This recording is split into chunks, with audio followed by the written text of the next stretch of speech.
nice. But yeah, the topic for today, which came up recently on Twitter, YouTube, blogs, and around the Twitterverse, is about how these games affect perception of the hobby, how these streams can change people's perceptions. And I'm interested, just as we start off here, Matt, just to get an idea of your understanding of how you see shows like Critical Role or Encounter Roleplay affecting the game, just in general. Yeah, no, it's it's been an interesting experience. This all kind of happened sort of by accident. I've been playing for going on 20 years now, and like most people who played from back in those days, up until recent times, you kind of learn how to run a game in a void. You don't really there weren't really any examples of the right way to play a game of D&D. You only had your previous experiences with other dungeon masters or game masters and your time at the table. And so what that did was it bred all of these different ways to enjoy and run the game. And it was, every table was different and its own unique flavor. And that I don't believe has changed dramatically, but with the actual play emergence in recent years, there have been examples of different types of play styles where people can then experience and kind of borrow or learn from each other to get better in different ways that maybe they didn't think of. Or like I was always been kind of weaker in the stringent rule set elements of a game and more focused on narrative, and I've learned from other people's streams how to better that side of my game style. And my hope is with the stream that we do to show people an example of a more narrative based focus in role-playing games, while still sticking to as much of the rules as we possibly can. But yeah, I mean, for me, I think it's definitely brought the community a more readily available example of different types of these play styles, other than just having to hopefully find a table at a comic shop nearby and hope that it was something you were looking for. There's more places to seek these kind of examples out, which is nice. Conversely, and this is kind of where the discussion came up, it can, if people aren't careful, be utilized as a basis of a comparison for different types of play styles and what's right versus what's wrong, or how a game you feel should be run. And that's led to some interesting scrutiny on both sides of the community, and that's primarily why I think this is a good conversation to have. Right. Yeah, no, absolutely. There's a ton of ways that I think we have a different perception as well, being creators compared to an audience, where you get two very different kind of inputs on things, and we try and take feedback from the audience, but we always have a slightly different perception of that.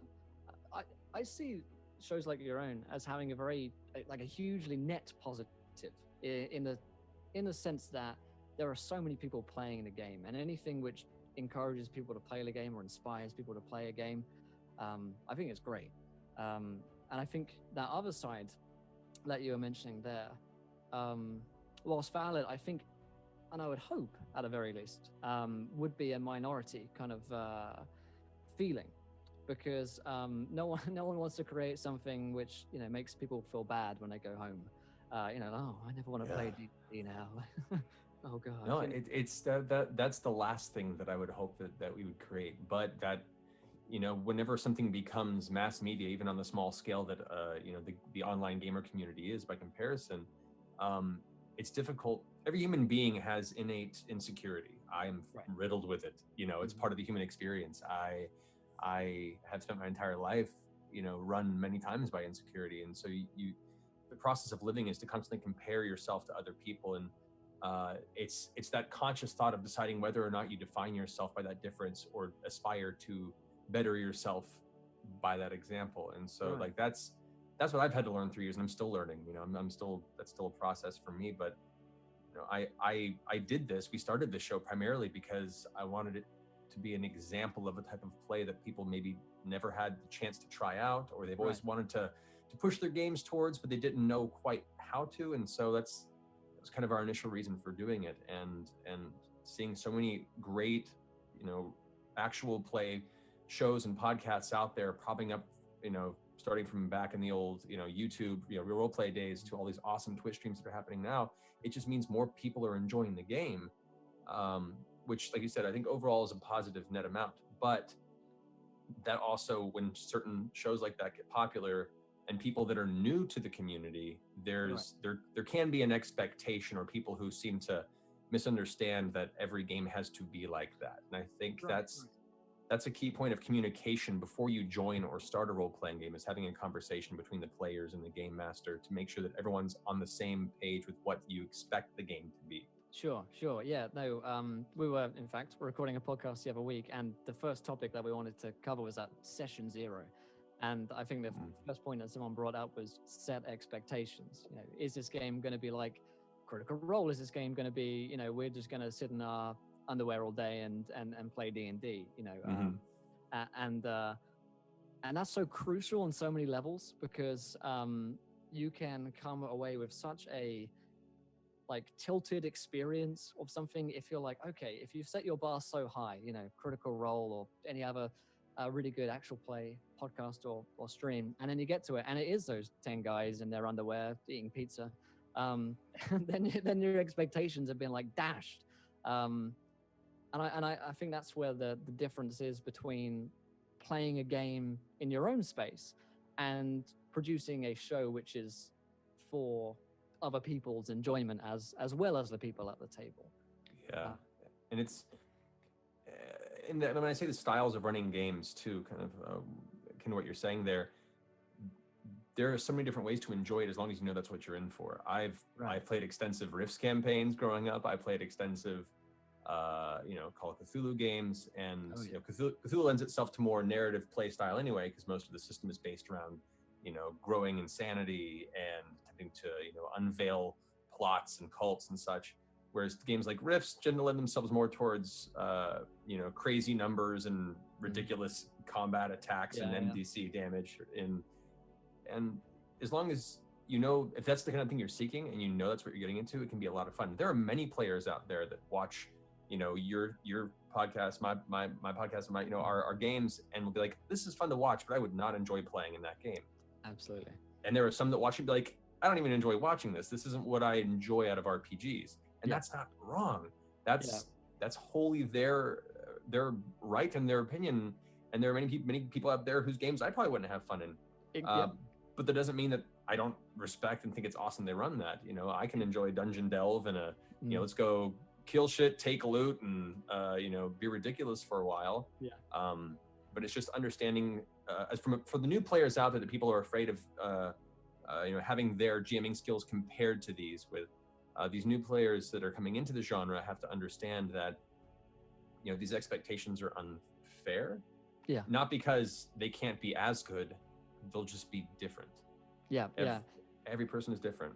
You're right. And there's that funny idea of your fun isn't as good as my fun, or your fun isn't fun because my fun is fun. Whereas in reality, I've known players, I tend to play games that are mostly narratively driven, might roll a few times and stuff like that. And then players who will roll, doing FACO and rolling and all these stats and numbers. And to me, that's like just a turn off. But for other people, that's great. And whilst I might not play like myself, it's that kind of respect. It's like, those guys are having fun, good on them, because they're having a good time. Yes, your fun is wrong. Well, it's to that point too, like people complain, don't be a rules lawyer, don't be a, and mind you, there's nothing wrong with people that are really, really into the rules. For some people, the real fun of the game is sticking to the system. It's trying to work within the system and make it work for you. And people that are more logic minded or really enjoy the mathematical complexity of these systems and tables and constructing within the space, being stringent to the rules is a really important thing. And I know they get frustrated when people that run a little more narrative might be a little softer with the rule sets, and that doesn't mean that they're wrong either. They're just different play styles, and you have a few moments where what they enjoy versus what we enjoy don't necessarily overlap entirely. And so and when this happens in a public forum, especially in places where fans of our series and other shows are kind of mingling together, there can be this combative nature of people wanting to defend the show versus those that are criticizing it. And when ultimately all of it's still stemming from just a place of passion and enjoying the game. So yeah, it's not unexpected, because that's what the internet kind of thrives on, is that Sure. open shouting forum mentality of like everyone's right and wrong at the same time. But I guess I would implore people to, you know, before you feel that urge to shit on someone else's day, or feel that urge Right, to jump up and white knight on the platform, just take a step back and consider somebody else's perspective, and respect their opinion, though you may respectfully disagree. And I've seen, and this is a testament to gaming communities everywhere, even those type of arguments for the most part are pretty mature and respectful. Right. And I mean, that just goes to tell you the type of person that the tabletop gaming community tends to gravitate towards. I have to agree. You know, being on Twitch in particular, as you know, I'll see a lot of communities, and a lot of my friends stream different video games. You know, you can get some quite toxic communities, and I have to say, I haven't seen any on Twitch, or indeed anywhere really. You know, Twitter's a huge place for creators and people like that.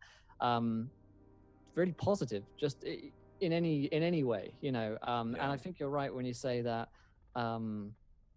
Even when you disagree and people get into arguments, it's coming from that place of passion, because like someone really strongly loves something, you know, and you know, someone else really strongly loves it as well, which I think is great, you know, and it's these kind of debates and topics which I think are quite important, because we're in a kind of space on Twitch, and in the D&D coming into media in general, more as a kind of mainstream, or I guess less Satan-y,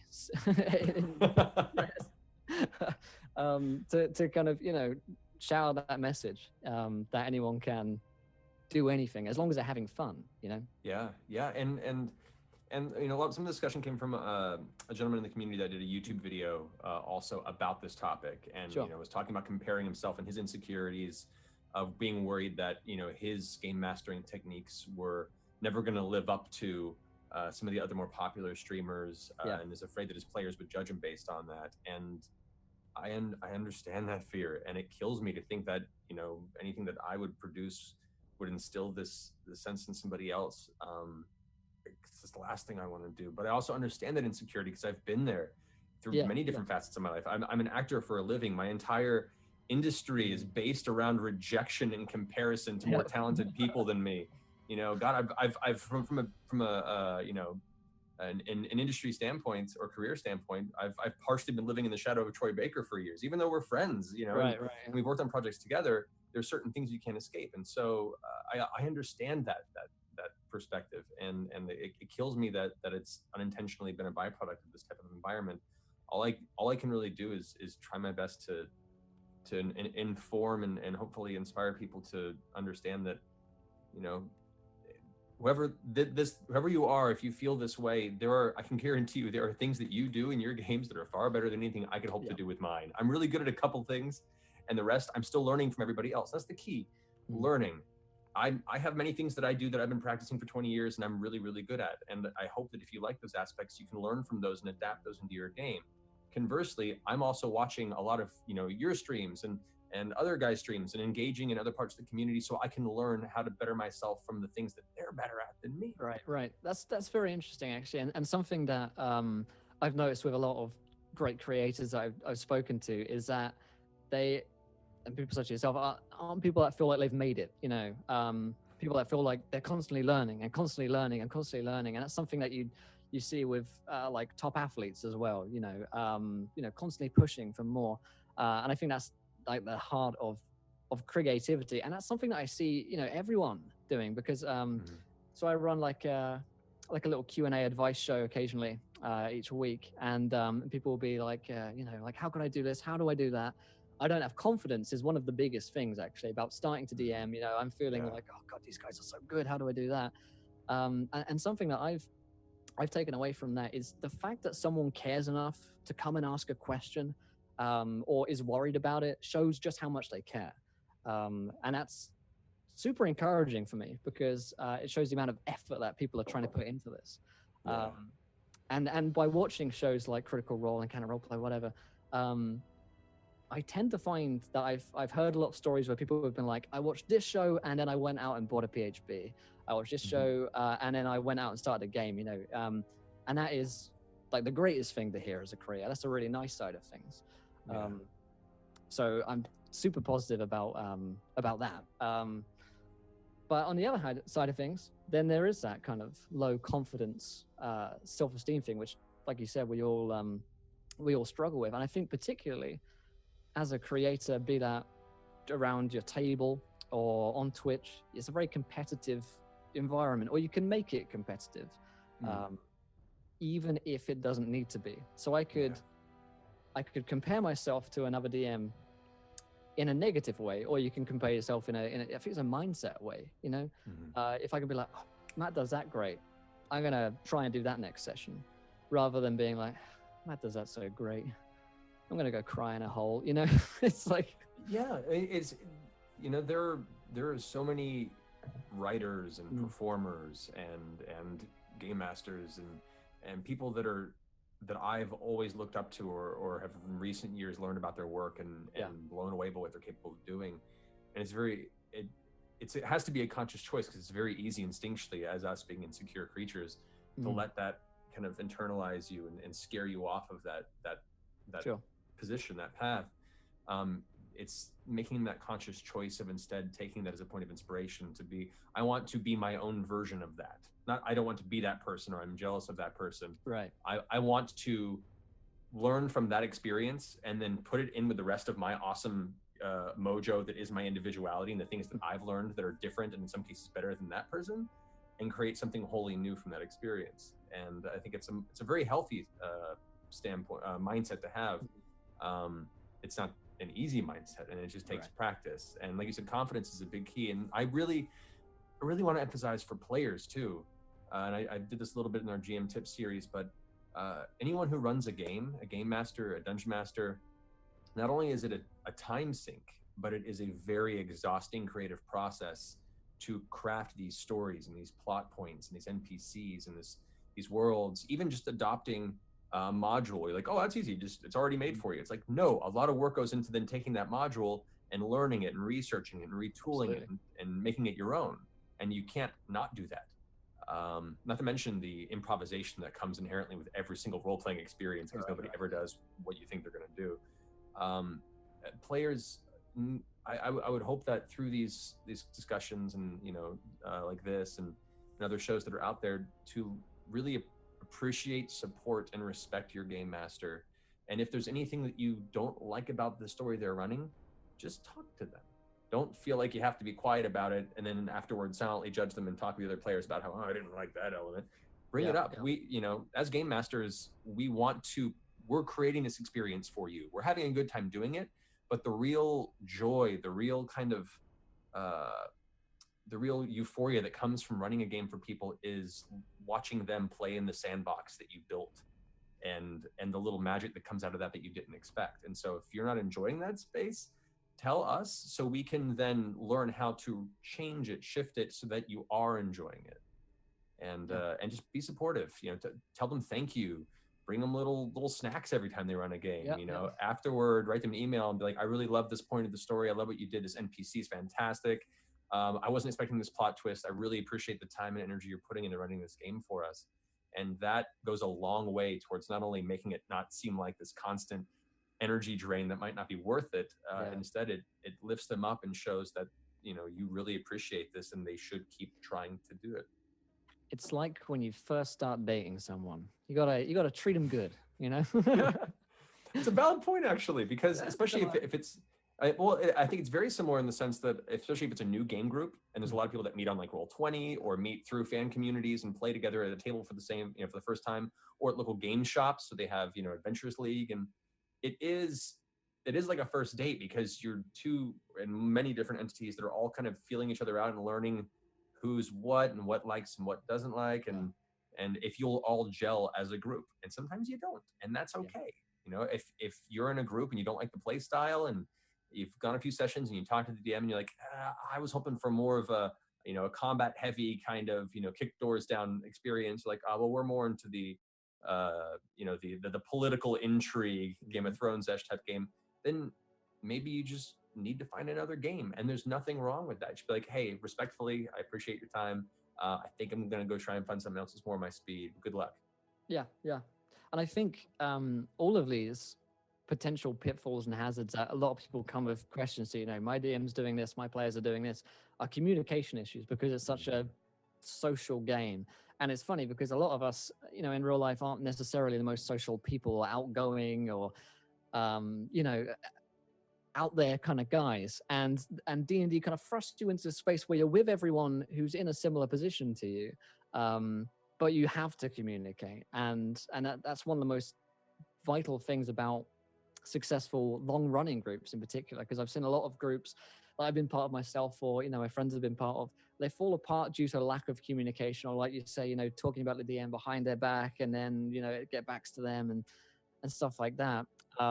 Whereas you're right, a simple thank you, or a simple let's talk about feedback at the end of sessions can be really great. And that's something we try and do. It's at the end of sessions, what did you like, what didn't you like as well, what could we do better? And then that's actually a great question for the GM to bring up. If the players don't bring it up, always ask. Every episode on the drive home, it's late night, it's like 11:30 midnight, I'm driving home, Marisha's in the passenger seat, and I'm like, so how was the episode, what did you like, was this part cool, this I wasn't expecting, and we'll just kind of recap moments, and I'll ask opinion on things and be like, did you feel this was too much, does NPC bother you? That feedback helps me know that I'm still tailoring a game that they can all enjoy. And we'll have text communications throughout the week if big moments happen, or if I feel a player wasn't, was more frustrated during an episode, I'll check in and be like, hey, was that legitimate frustration, or was that in character? And they'll be like, oh no, that was in character. Or like, I was a little frustrated about this. I'm like, oh, I'm sorry. I'll try and offset that in the future. It happens. And like you said, communication is the key from both sides of the table. Yeah.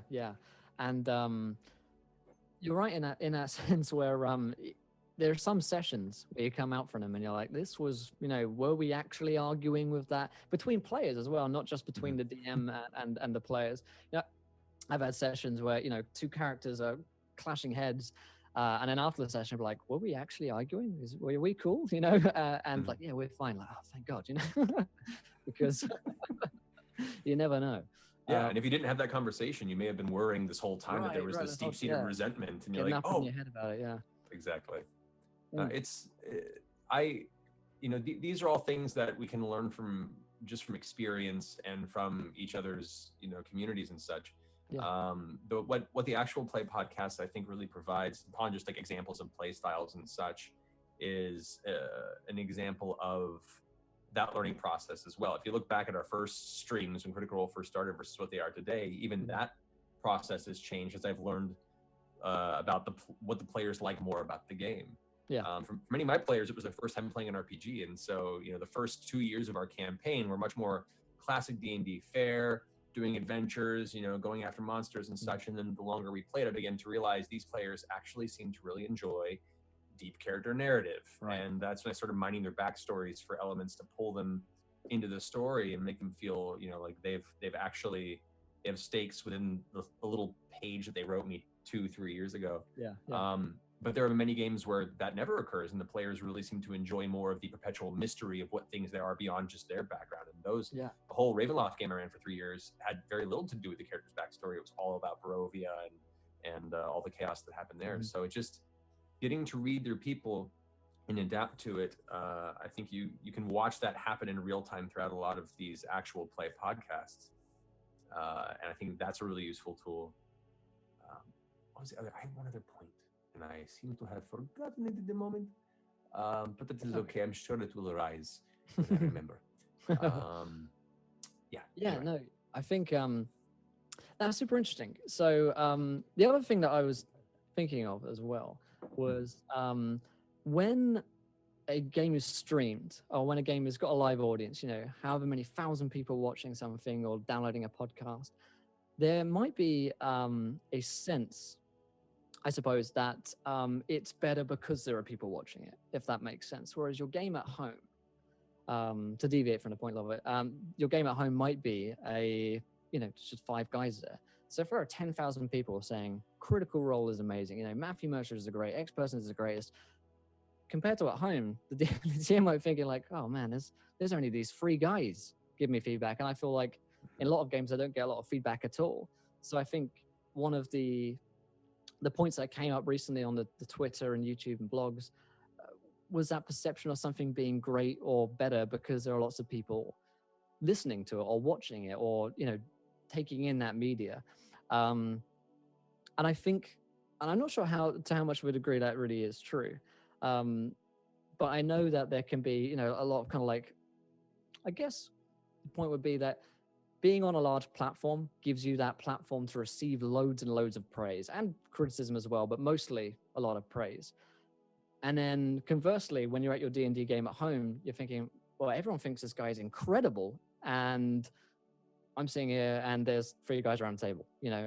How can I get that same enjoyment or that same factor from a game at home in comparison? Right. I guess if that is a question you're struggling with, you have to decide what you're playing your game for. Right. Yeah. This stream, like I said, we've only been doing this for almost 2 years now. Before this, I played D&D, fairly often for 17 years in private home spaces, just like everybody else, and it wasn't any less enjoyable to me. If anything, one thing I do miss is it being as private as it was. I'm enjoying the show, and I enjoy that we do this, and I enjoy that so many people out there can share in these adventures with us, and especially people that don't have the opportunity to play. That's one thing that actual play shows really offer people that are too busy with their family and their work to schedule games, or all their friends that they grew up with playing D&D have all scattered to the 4 winds, and they don't have the ability to get together on role play or Roll20 and do it. This is an opportunity for them to vicariously play through all these different shows, and or for conversely the new stay-at-home mom or dad, this is becoming the modern soap opera. As opposed to daytime television. You can go ahead and check in on giant underground beholder fights.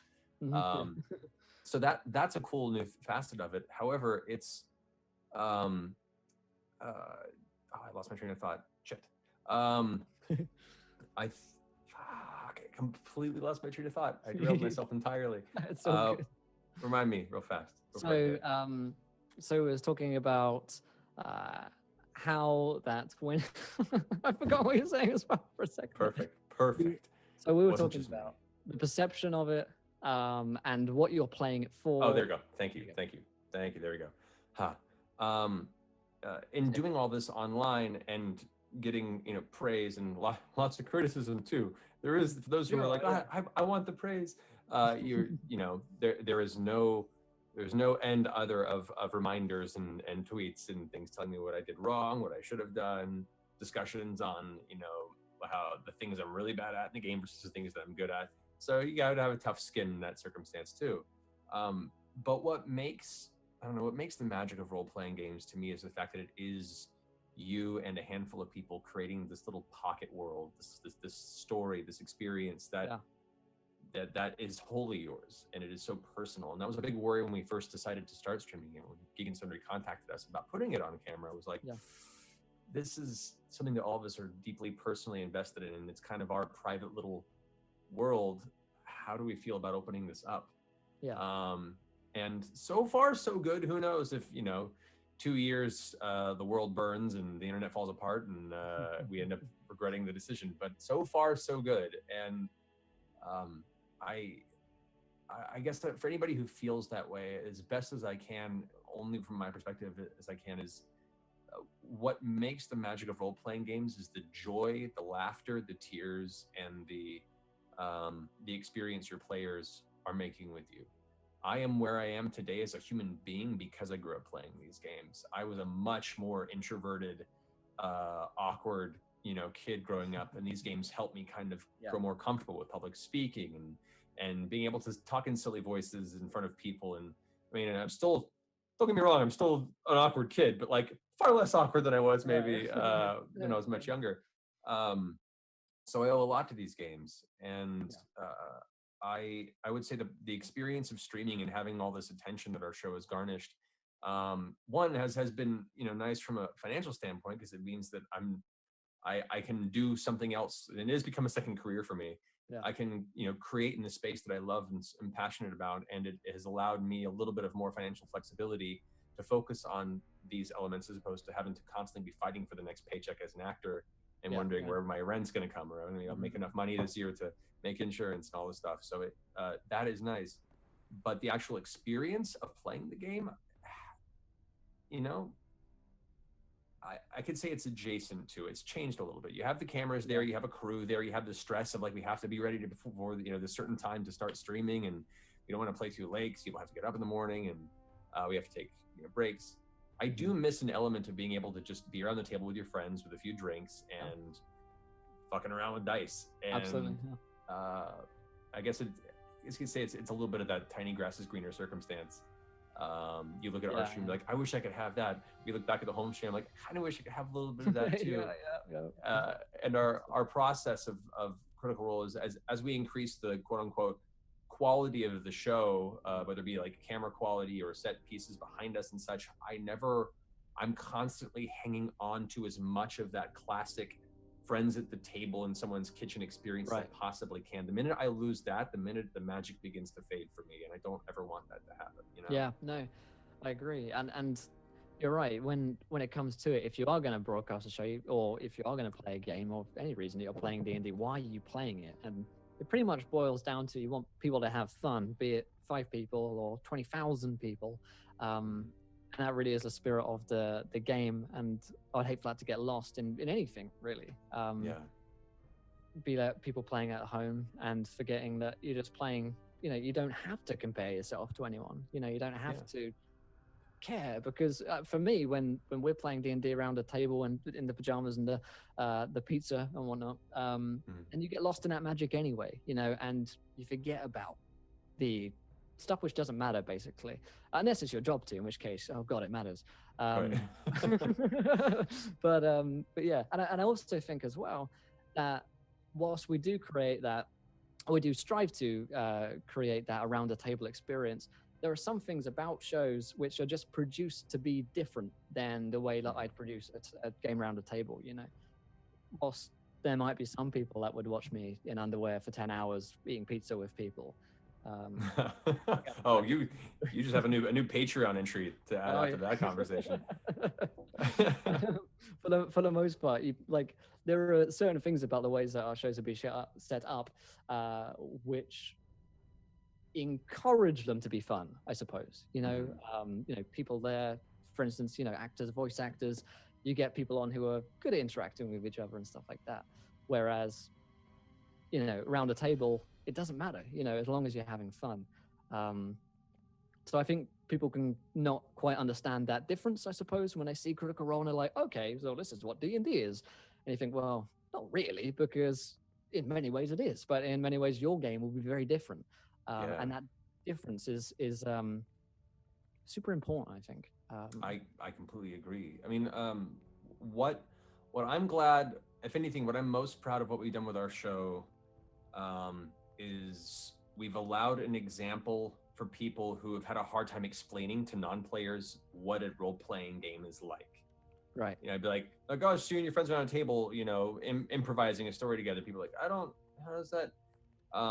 You can show someone a quick clip of Critical Role or a quick clip of, Encounter Roleplay, and people will be like, oh, okay, I could totally do that. Yeah. And I've had that conversation many times with people that I've ever expected have had an interest in role-playing games. People that are in their 30s, 40s with kids are like, I've always wanted to play, but never had the opportunity, but I didn't really know what it was. And then I watched, an episode of the show, and I'm like, that's actually really cool. I'm sad I missed out on this growing up. And I'm that to me, I think is fulfilling, for me as a creator, that now we're kind of offering a window that isn't right for everybody, but it allows certain types of people an opportunity to understand very quickly, oh, I can see where this is a lot of fun. I can see where this is something that you don't have to be a kid to enjoy. And it doesn't require a lot of preparation of materials to really just throw it together and have a good time. It's go ahead. It's the same joy of playing make-believe when you're a kid, and everyone loves to do that. Even when you're boring adult or whatever, it's still fun. It's that same kind of creative itch, I suppose. Well, I think culturally, I think culturally as human beings, and I mean, it's not, I could say worldwide, but it is a very, very large consensus in a lot of cultures that adulthood comes with giving up on play, on, distancing yourself from the idea that you can lose yourself in silliness Yeah, and yeah, play in a public space with friends together, not like in your private room with your controller. And I think it's a terrible thing. I think play is healthy. I think it's important. I think as adults, we're happier when we can allow ourselves to not feel bound by those unnecessary social confines of feeling insecure about being silly around other people. right, And I right. think role-playing games are one of the few current tool sets that are socially acceptable and becoming more so as time goes on, to kind of allow adults a reconnection with that type of feeling that they didn't realize how much they missed when they were kids. And Yeah, I love that facet of role-playing games personally. yeah, absolutely, absolutely. I guess coming back to this like confidence thing that you just mentioned then, and it is a confidence thing to jump into being an elf. Suddenly I'm an elf maiden. That's weird. Like, it's weird. For some people at least. That's just a Tuesday for us. But I mean, how do you go about gaining that confidence? Either as a DM when there are so many great streams and podcasts out there, and whether you mean to or not, people try and emulate and aspire to be as good as yourself or any other podcast that you might listen to. How do you gain that confidence? I suppose if you're feeling like, oh my god, I've got such a huge mountain to climb here. How do I even begin? I think a lot of that starts with being comfortable with your players. It can be hard to do the first, like session 0. It Right. can Yeah. be very hard to kind of let yourself open up that way with the players. You kind of want to get a feel for them, feel comfortable with them, and sense, how much they're willing to lend you as far as their own energy, respect, and attention. Yeah. Because it is an invitation from their end to be like, okay, is it cool if I get a little weird here, guys? All right, cool. Yeah. And for players as well, like, try the best you can to set that stage and be welcoming for those types of environments. Not every player has to talk in character all the time. Not every person has to find a silly voice for their personality. I mean, people say, well, you're voice actors, you talk in silly voice all the time. I'd say half of my roles I do are my normal voice. That's just kind of what the industry is. So it's not like there is a requirement for you to find something strange. It can be a good tool to differentiate between out of character conversation and in character conversation, but it's not necessary. But if you want to play in that space, if you want to, both as a player or a GM, that can be part of the conversation. Be like, guys, can you all be cool and not make fun of me if I talk in a weird voice for this game, or if any of my NPCs are silly? And as long as everyone has that agreement, then you're good to try it out. And then it just comes with experience, like anything else. There is no golden pill or magical trick that lets you all of a sudden be like, I am now confident in this. You just kind of have to throw spaghetti at the wall over and over again until it sticks. Right. Yeah. You can't actually add charisma in real life to yourself as. Oh man, that would have been so much easier. That would be great. I'd love dump that. stat my ass. Yeah. But no, I think you're right. I mean, it's the same as finding confidence in anything, right?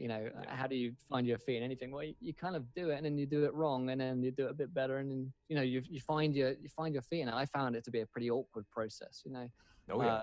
I mean, for my parents, and when I was 10 and stuff like that, and then gradually you come into it a bit more, and you start getting your feet for it. And I think that's the biggest thing really, is don't be afraid to get things wrong.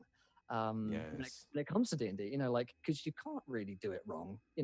Sure, you can mess up how to add your proficiency bonus to something, but who actually cares? Like there are very few people in this world who really that matters to them.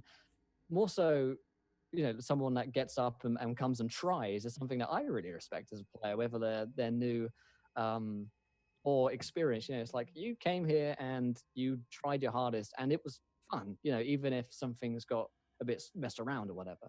And I think that would be my biggest thing for people that are worried about D&D because of streams like Critical Role or Encounter Roleplay or anything really.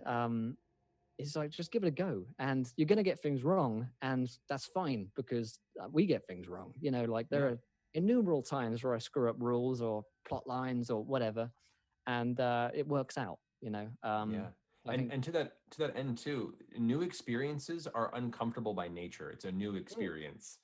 Absolutely. People that are either new to gaming or are new to a table where people are wanting to take those risks, or step into character even more so, be a little more theatrical with their performance at the table. those will naturally instinctually be uncomfortable at first, because Yeah. you're just kind of, oh, okay, this, I guess we're doing this now. Mhm. You know, my first games when I DM'd were a bunch of my friends who were in no way, shape, or form theater folks. I was just getting into high school theater at the time, and all the rest of my friends were like, you know, wanting to go in and be a biologist. My friend Ian was this kind of tough Bruce Lee like Korean kid who just loved watching, you know, Dragon Ball. Mhm. And they weren't role players. Sure. They began to play D&D so they could kill shit, take loot. But every single time I remember the first time I talked as a female barmaid, and watched them both go, I don't like this. Like, they just got instantly weird about it. Yeah. And you know what? I realized that, so I scaled it back a little bit. But over time, I began to try and introduce that even through my own discomfort, and they eventually began to accept that as just how the world is being told. Right. Right. Yeah. And they instinctually, well, not a whole lot, but a lot for their standards, they found themselves over time beginning to kind of immerse themselves a little more than Yeah. they would have naturally. So yeah, it was uncomfortable at first for me and them, but you know, as long as you keep pushing in that direction, then over time, hopefully things will be a little more comfortable. Yeah, yeah, and I think there's a certain amount of buy-in from the DM that, well, Mhm. he's being really weird, so I can be kind of weird too. That's not so weird now because we're all weird. Yeah. And and that seemed to work for me as well. 'Cause I'm running a new group. Actually, earlier today, they're all beginners, Oh, and awesome. the strides that they've made towards role playing has been great because I'll just go freaky places with it, you know, and the more energy I can bring to it, I feel like they can take from that energy a bit. Mhm. And I certainly found out when I was, you know, playing with some great DMs, like Mitch was on the show earlier, and his energy just inspires the other players to bring that same level of energy to a table, and you know, things can get weird, and it's fine because you know it's normal kind of. Yeah. But I think that's a great little you know, confidence booster to some people just to keep at it, and it's like a muscle, I suppose. You know, it gets more used to working. Yeah. You don't have to bludgeon people over the head with it necessarily. Right, exactly. But try, you know, push a little past that Try comfort too zone a much. little bit, then pull back if it's not feeling right, then push a little further, and then pull back and it's not right. And then eventually you'll find that equilibrium where people will either get comfortable or they'll be like, I don't want to play this game anymore. And you're like, all right, I'm gonna find players who are more the style of the game I want to run. Yeah, yeah, yeah. And you're right in terms of group composition, because some people just don't gel. You know, some people aren't ready for that same level of investment. And again, a lot of those issues that come with new players, new DMs who've, you know, they'll see a stream like Encounter Role Player or Critical Role, and they'll be like, the synergy between these guys is great. You know, like they're just feeding off each other, and things are happening. When you get back to your table, it's like, oh god, you know, this guy's kind of a bummer. You know, like this guy's in the corner chewing on a bone. That's kind of weird. You know, and and so there's that same expectation. Whereas in reality, you know, people just don't get along sometimes, and Yeah.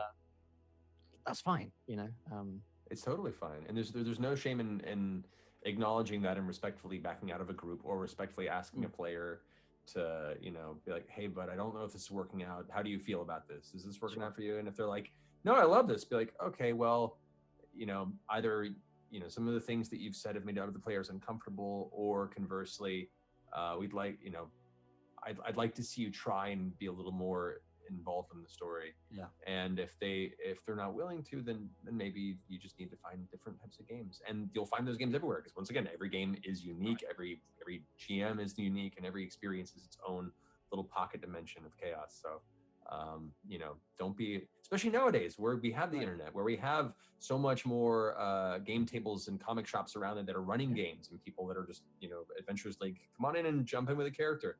You have that opportunity now, which you didn't back in like the 80s and Right. 90s. Yeah. Yeah.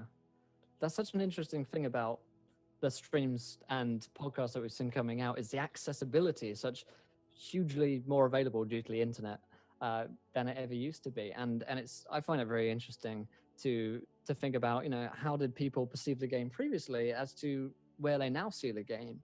You know, if you played 20 years ago, is Encounter Roleplay like bizarre and strange and alien to you, or, you know, is it something that you welcome? And I think there's players on you know, previous players on both sides of that. You know, a lot of people like really enjoy shows like this, and, you know, others that are like, well, this is not how we did it back in the day. You know, this is strange. but we have such a new group of players coming in, which I think is really healthy for the game, and of course for streams. Um, Yeah. and they bring such a. I always find new players are generally my favorite kind of people to play with, because they have such a like a doughy-eyed new joy. It's like I'm exploring this new world for the first time ever. You know, I've never Yeah. seen this before, and seeing that kind of that light switch on is just great. hmm Um, on the other side of that coin yeah. too, I've really enjoyed playing with some old school Mm, players that have been playing since, the original series launched, right. who, I mean, a lot of us were, grognards who were, learning from whatever we could find from conversations we heard at clubs in school, or once forums became a thing, learning from each Mhm. other in forums and such. But there's something about the old gamer mentality that allows you not only, one, to play a character that has assurance in the universe, assurance in how rule systems function, Yeah. and how a classic dungeon can really be traversed. There's something really cool, and I've seen it happen a few times, where you have a group of new players and a group of old players Mhm. playing together. I've had, actually, through Critical Role's community, I've seen, 3 generations at a game table Yeah. playing together, not even in the same family. They just all met at a comic shop, and you have someone who's been playing that long and someone who started 2 months ago. Mhm. And there's an opportunity there to kind of bring that knowledge and that experience. And if they're playing a character that allows them to utilize that, you have your Indiana Jones figure, you have Sure.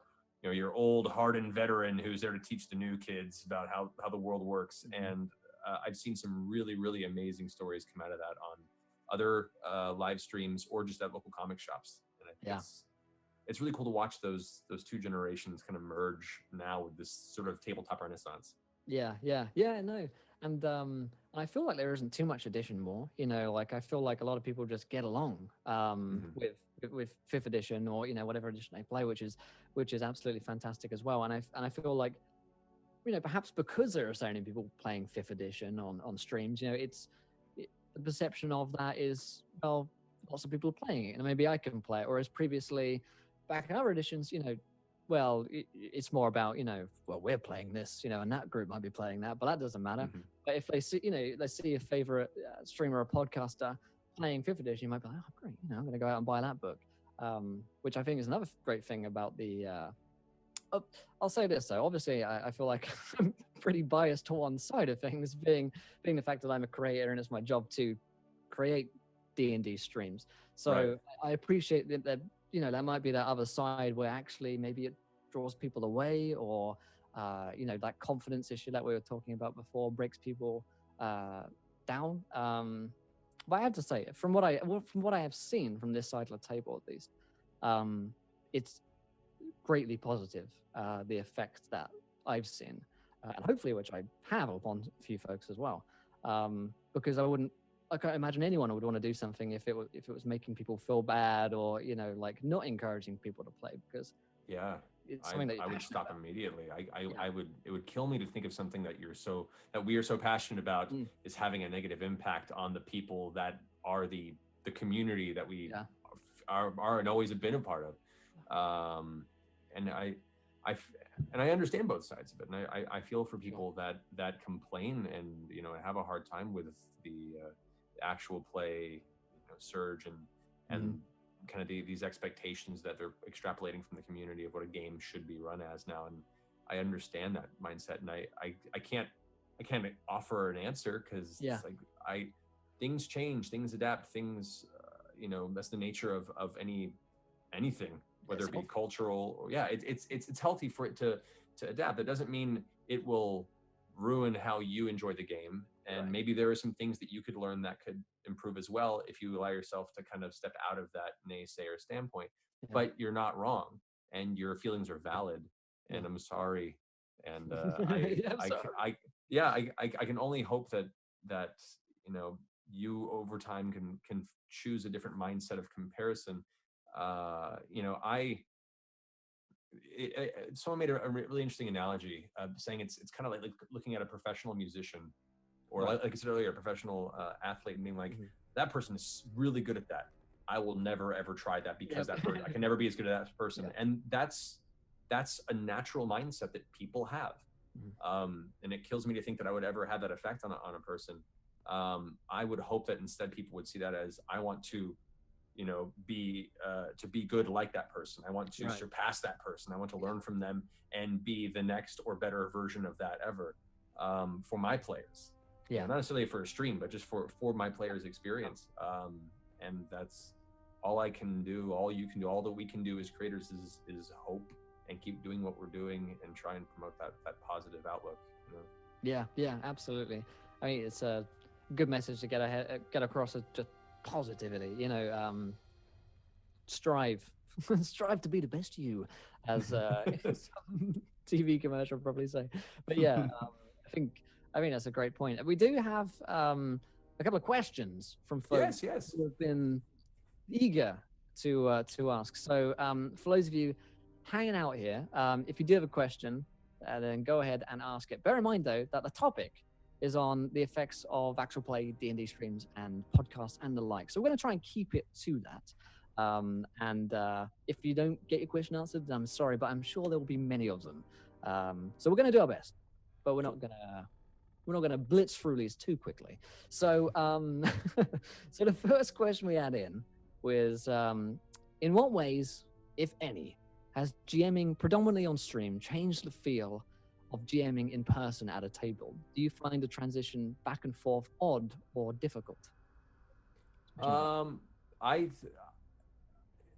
It makes me miss, like I said earlier, it makes me miss aspects of doing it at home, because when you're streaming your game, you have a very stringent schedule that you try and apply to where you're starting, and you have equipment tests to do, and there is kind of an element of being on for the players. There is 15-20% or more stress and sense of responsibility for what you're doing.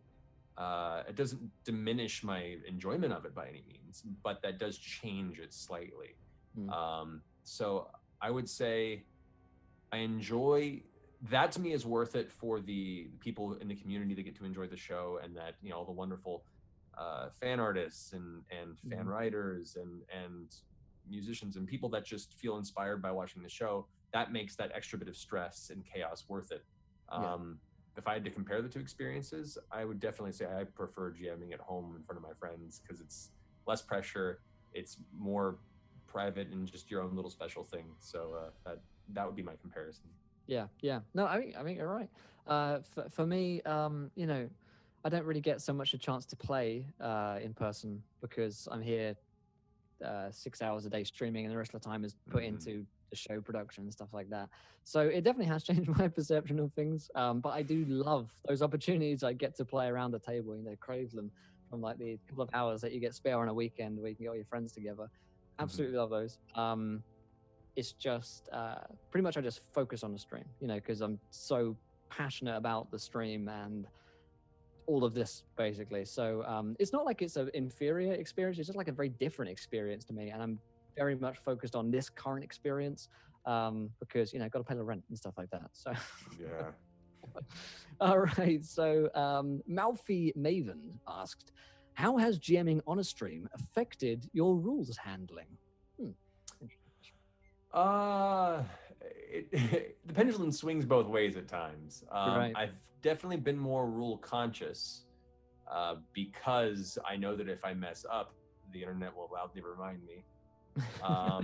But then after a period of time of me being a human who is flawed and is unable to get every rule properly right, and being reminded of enough, then I reach a period of time where I'm just like, fuck it, I'm just going to do what I want. You guys can sit back and enjoy.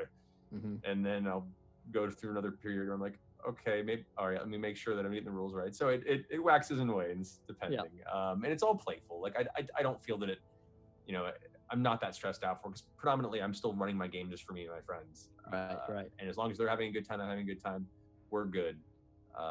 But yeah, I'd say it's definitely made me a little more rules conscious, just for the sake of not wanting to drive a bunch of the people that are very rule centric players absolutely batshit for the entirety of our episodes.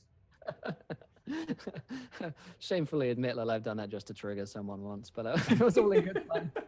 That's awesome. So, yeah, similarly, try not to worry about it too much. people, I actually find it very helpful because I forget rules all the time, and then Mhm. ask a question and 20 people tell you the answers. Oh, great, you know, there we go. So I find that quite helpful. But but yes. Tool Squall asks, no, Tool Squall's a big fan. He says, have you ever DM'd over a gaming software like Roll20 or Fancy Grounds? If so, do you have any tricks to keep everyone engaged? If not, how do you handle disengagement if you see it around a table? I've played as a player on Roll20 before. I have not actually run a game on it. I mean, audio and video feedback to the players to me is so key since this is such a social game. It's not absolutely necessary, but there's something about the engagement of being able to see other players' reactions and expressions. And as a game master, like any table setting, it's just make sure that you try and keep the energy up. You know, you can look up rules, you can take a moment to peruse, but having some sort of background music and try not to have too much downtime where you're not communicating with the players, you will begin to lose them. And that goes for any game table. Music I find is helpful just because it minimizes the awkward silence when you're doing moments like that. And it is kind of your responsibility as a game master to keep the energy up. So, I mean, get your caffeine ready. And don't be afraid to engage loudly. Yeah, that is a problem. You know, disengagement with if you know, especially on a computer, I can have 20 tabs up and I can be, you know, watching Critical Role, replying to tweets, playing the game, you know, live Jasmine's up, whatever, and that can be difficult. But I find that you just got to be strict, people. You just turn off that tab. You know, the same as like turning off the phone at a table. You know, turn that phone off. You know, and that's the only way that I found to, you know, give someone a kick up the butt if they're not paying attention too much. If they're not respecting the work you're putting into the game, you'd be like, well, maybe you weren't invited to the next session. Right? Maybe you should keep those tabs down, buddy. Yeah, exactly. Yeah. Oh man. All right. So, Kaylin Silverfur said, "How difficult has it been to incorporate chat intervention alongside the possibilities of divine interventions? How do you deal with both, and any tips?"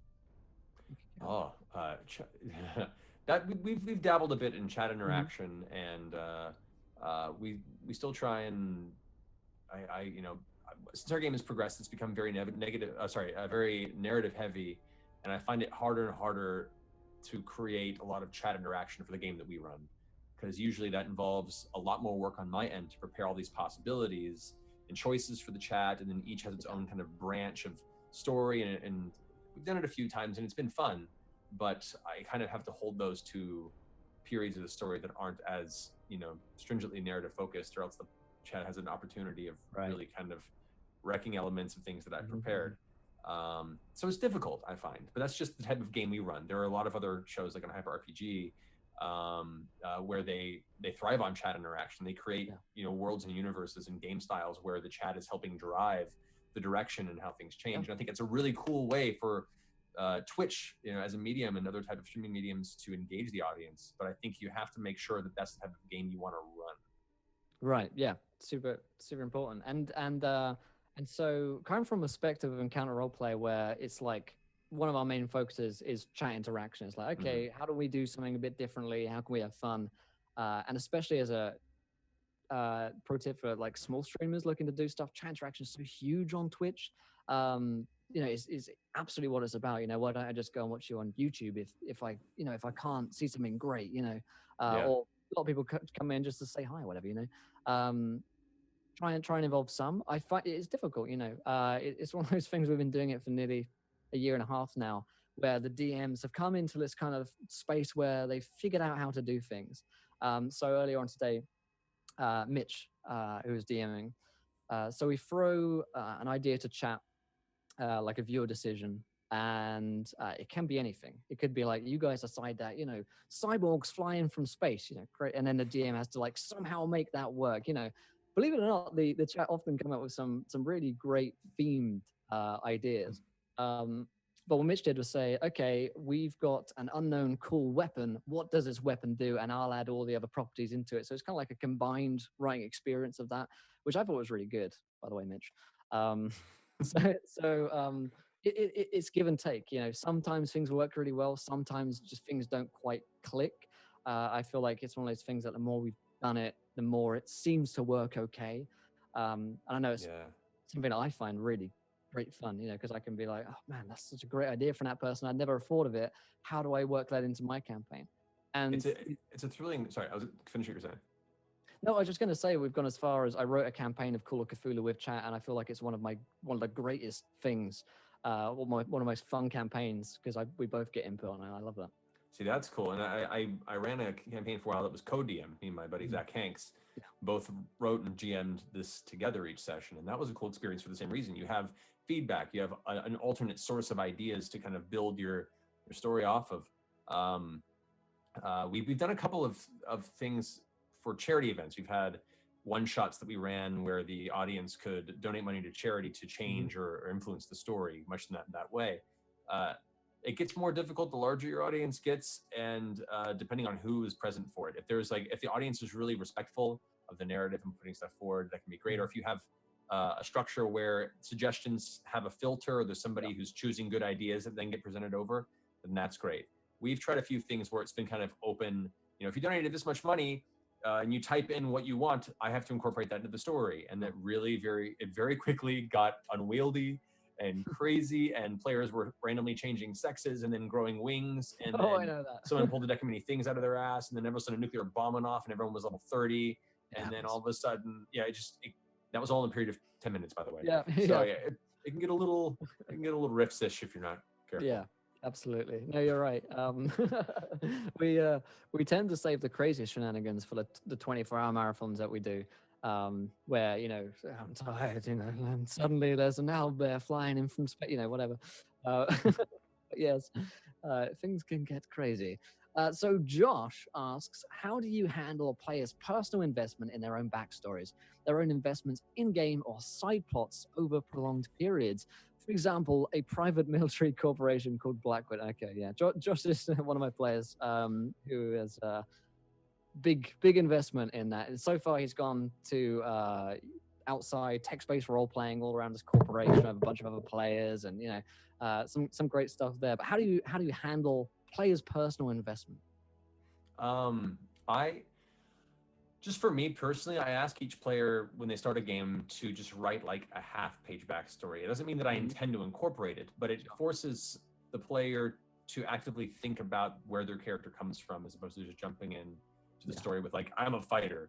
Right. It's even if they're like begrudging, like, oh, I hate writing, I don't want to do half a night. Like, well, I'll give you a little bit of bonus experience points if you finish it. Like, okay. And just forcing them to think about it, that's just a little bit more investment than they'll have in the character. Now, don't feel like you're pressured to incorporate their backstory immediately or anytime soon. In fact, the slow burn method is great. Like with Critical Role, I didn't incorporate really any of the characters' backstories for the most part until maybe a year and a half into us playing our home game. That's interesting. If partially because sometimes the opportunity will present itself to do so when you don't expect it.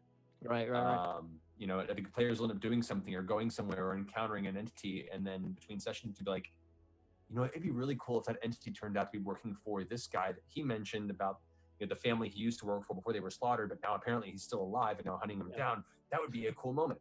So you didn't even plan for it, but naturally the narrative gave you an opening to weave it in, and that's really cool. And that in itself engages players naturally once you bring what they've created and show them that has an impact on the world that they're now walking through. Nothing cooler than that. Absolutely. Yeah. So with one of these podcasts we're producing, the first thing I did was we did these origin stories, similar to like Dragon Age Origin. That was my inspiration for it when I played ages ago. And I really loved about that idea is that you get like an insight rather than necessarily like seeing words on a page. We actually got to live and experience their lives before the adventure, 10, 20 years ago.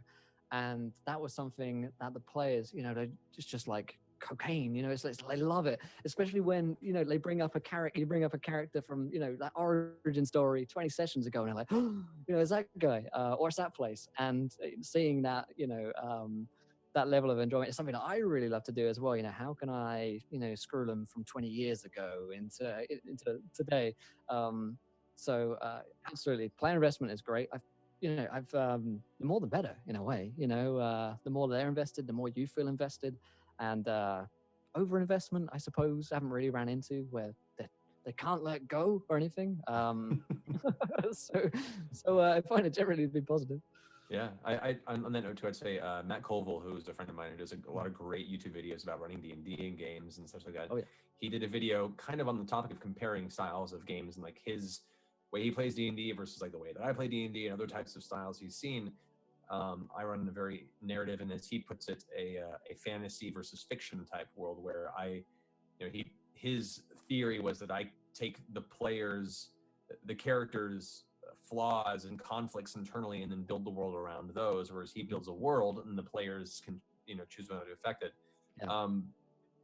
And I think there's merit to that too, to an extent. I still create a world that exists beyond the players, and there are gears that move whether or not they're involved or not. You just have to decide when you're running your game how much the story you want to be purely based around the players and their world and their stories, or how much you want the world to be its own entity and the players are striving to change this unchangeable expanse. And is that their hero story? Is their growth to become powerful or involved enough to change an uncaring world around them? Or do you want the world to be tailored towards their internal conflict and struggle and strife? And that's where their journey comes from. Yeah, actually, you nailed that question before I even got to it. It's next on the list. But yeah. Fred. These lines, yeah. No, absolutely. And personally, that's something I feel like I do as well, is I see their flaws there. We do those backstories and I'm like, okay, how can I build a story or experience to that? And I find that to be quite fun as a player. So I tend to do that as a DM. But yeah, absolutely. It comes back to that point where you can do whatever the hell you want. And as long as you're having fun, it's great, Yeah. Okay, so Ewan's Musings asks, what are some ways that you wish you could interact with the chat that you cannot do? And what are some things you wish chat would not do? Let's see. I wish there was a way that I could have more chat involvement in developing story bits or creatures or encounters and things. However, the way that our community has involved itself, just the nature of our particular stream, that process in itself would be spoiler centric to a lot of people, sure. and would be ripe territory for trolls to use against it, because the internet can't be the internet without a small number of angry people that want to ruin fun. Sure. But so I wish there was a way to do that without it shifting our format, putting a lot more work onto me each week. And but conversely, that's not our specialty. There are other streams like yours that do that much better than we could ever hope for. And I feel that it's better kept to the shows that already do it really well and have incorporated it as expected. Yeah. Things that I wish chat wouldn't do. Maybe be extremely aggressive or negative on some of our players. Right, that can be yeah, they do pick out a few from time to time, and we're performers. We're pretty thick-skinned as it is, but at the same time we're really invested in the story and these characters, and you can be as well guarded as as any person could be against it, but there is still a little party that chips away when you have people saying terrible things about you in the chat, or people messaging you or emailing you terrible things, just pertaining to how you play a D&D character on a stream. It's a little wild. It's crazy, man. It's crazy. Yeah, no, I think I'd like to say that I do most of the things that I want to do in terms of interacting with the chat, which is great. And then there's other ways that we miss out on. There's other things that because we do X, you can't do Y. In the sense that if your audience does a lot of different things than ours in the way that we interact, which is great in some ways, and then you miss out on others. But that's the great thing about not only D&D, but the fact that there is such variety in the streams that I see is that I can go over to Critical Role and I can watch this, or I can go over to Encounter Roleplay and I can do this, depending on how you feel or what you're interested in watching. So I think it's great. And then what do I wish chat wouldn't do? That's a funny question to build on streamer. When you there's a technical issue and then 50 people tell you there's a technical issue. I only need one person to tell me that. Yeah.